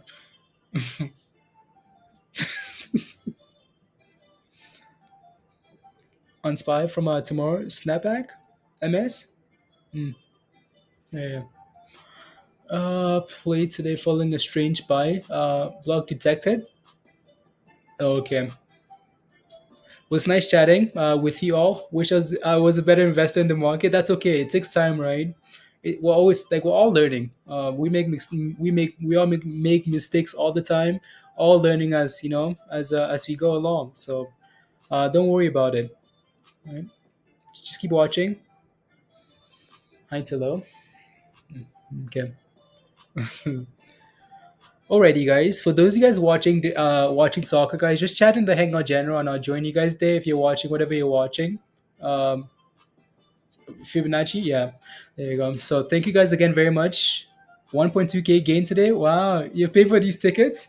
Will you have your own outdoor jacuzzi in the woods, living that good life? What good life? I'm invading, Stuart. What good life are you talking about? More like I'll have my my clothes and my computer. What jacuzzi? Where are you getting these monies from, Stuart? Where do you think these monies are coming from? Gary, have a wonderful day. You're liking the 13 and 48? Just chilling? Okay, nice. Good job, right? Just have to play with those indicators and see how they work out, right? If you can replicate your strategy over and over and over again, that's perfect, right? So at your luck, Kevin. The simple life, Gary, simple life. Hello, that's what we want. You made 20K on club today, $20,000. Andrew, wow. Watch out for those trees. Devin, are you coming? Are you coming to Europe? It's been working for you. Okay, sounds good. 13 and 48 moving average. Okay, perfect. Good job, guys. I like that. It comes with some luxuries. Oh yeah, come on, Stuart. I'm ready. I'm sure it's just something that's gonna happen sometime in the future. Stuart, regardless of whatever happens, right? I'm sure it's gonna happen someday in the future, right? Whether it takes a year or sure it's gonna happen. Just sure it's gonna happen. When Andrew's clove squeezes, right? When we have $100 clove, all next week. Okay. Oh yeah. Give Mindy a visit. Mindy, are you watching? Maybe Mindy's doing some homework. Um, Alrighty, guys. Look at Bitcoin, guys. Look at that. We're $50 away, $40 away. Look at that. 41. Look at that. Like Bitcoin is just following the S&P after hours as well, and that's crazy. Look at that, guys. 41,000. You put up 10,000%. I know, Andrew. Unbelievable. Uh, $41,000, guys, right? And this is the type of pump we want to see. Keep going. Keep going. Just before football? Oh, yeah. Look at that.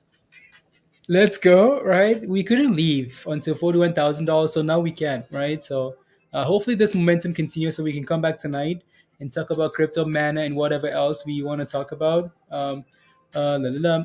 Got a day, was it, you played Baba? Neo, okay, you played all just Chinese names and stupid MULN.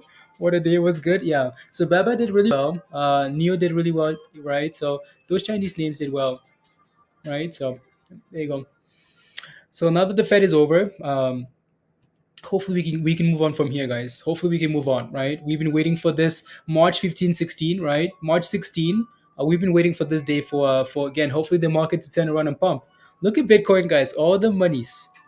Come on, all the monies. 42, 44. Go. Yeah. 44.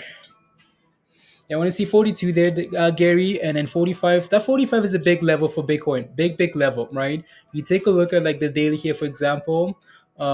We filled that 45 way too many times already. We need to clear that level and just go. Like, just go. Why is my thing glitching there? Anyways, that's 45. We filled that 45, 40, this level right here, right? We've triple topped that 45 quite a bit already, right? We talked about how every time we sell off, we feel that 45, we had a nice sell off, right? So that's 45 here once, twice, 3 times. So we need, again, that this is the biggest level for me. You can also see here that 42 is another level, right? Like we've failed at 42 quite a bit as well. 42, fail, right? So we need to clear 42 and go for that 45. Clear that level. We might just be ready to pump it. We might be ready to pump it, right? Abog, thank you very much. Have a blessed evening as well. We're going to be so rich, Robert. I don't think Robert is not a bot. We're going to be so rich. Potential short squeeze on the cards too if this keeps up, exactly, right? I hope so. I'm tired. I'm ready for crypto pumps. If stocks are not going to do it, Stuart, let these cryptos do it, please. You did? Okay, nice. Good job. Meets my doing the post market how? Okay, nice. SONN M. Okay. SONN M. There we go. Alrighty, so we're gonna leave it here, guys, and go watch some soccer. So again, see you guys in Discord. All your show us the monies, all my soccer loving people. So see you guys in Discord. Again, thank you guys very much again for the support. Smash the like, hit that subscribe, all the fun stuff. So see you guys later. See you in Discord if in maybe tonight as well. No promises. Stuart, see you later. How? See you later. Education later. Abang, gone already. Richard, later. Gary, behave. See you later. The business, see you later. Have a good evening. Andrew, much love. See you later. Light, see you later. Diamond, of course, see you later. Just chilling. See you later. Be safe, Diamond. Be safe. Thank you very much. Thank you. Right. So take it easy. Yeah. Take care. Take care all. Me and your sugar mama? No, no sugar mama. Beard, thank you very much. See you later as well. See you in Discord. Um, later. M-Sense, until tomorrow. See ya. Nadal, okay, you're gonna be watching Nadal? Okay. Yes, see? Peter, see you in Discord, Peter. MS, see, have a good evening. Later, Gator. See, just chilling, have a good evening. There you go. The business, there you go. Bye all. See you guys in Discord and see you guys later tonight or tomorrow. Bye guys. Bye.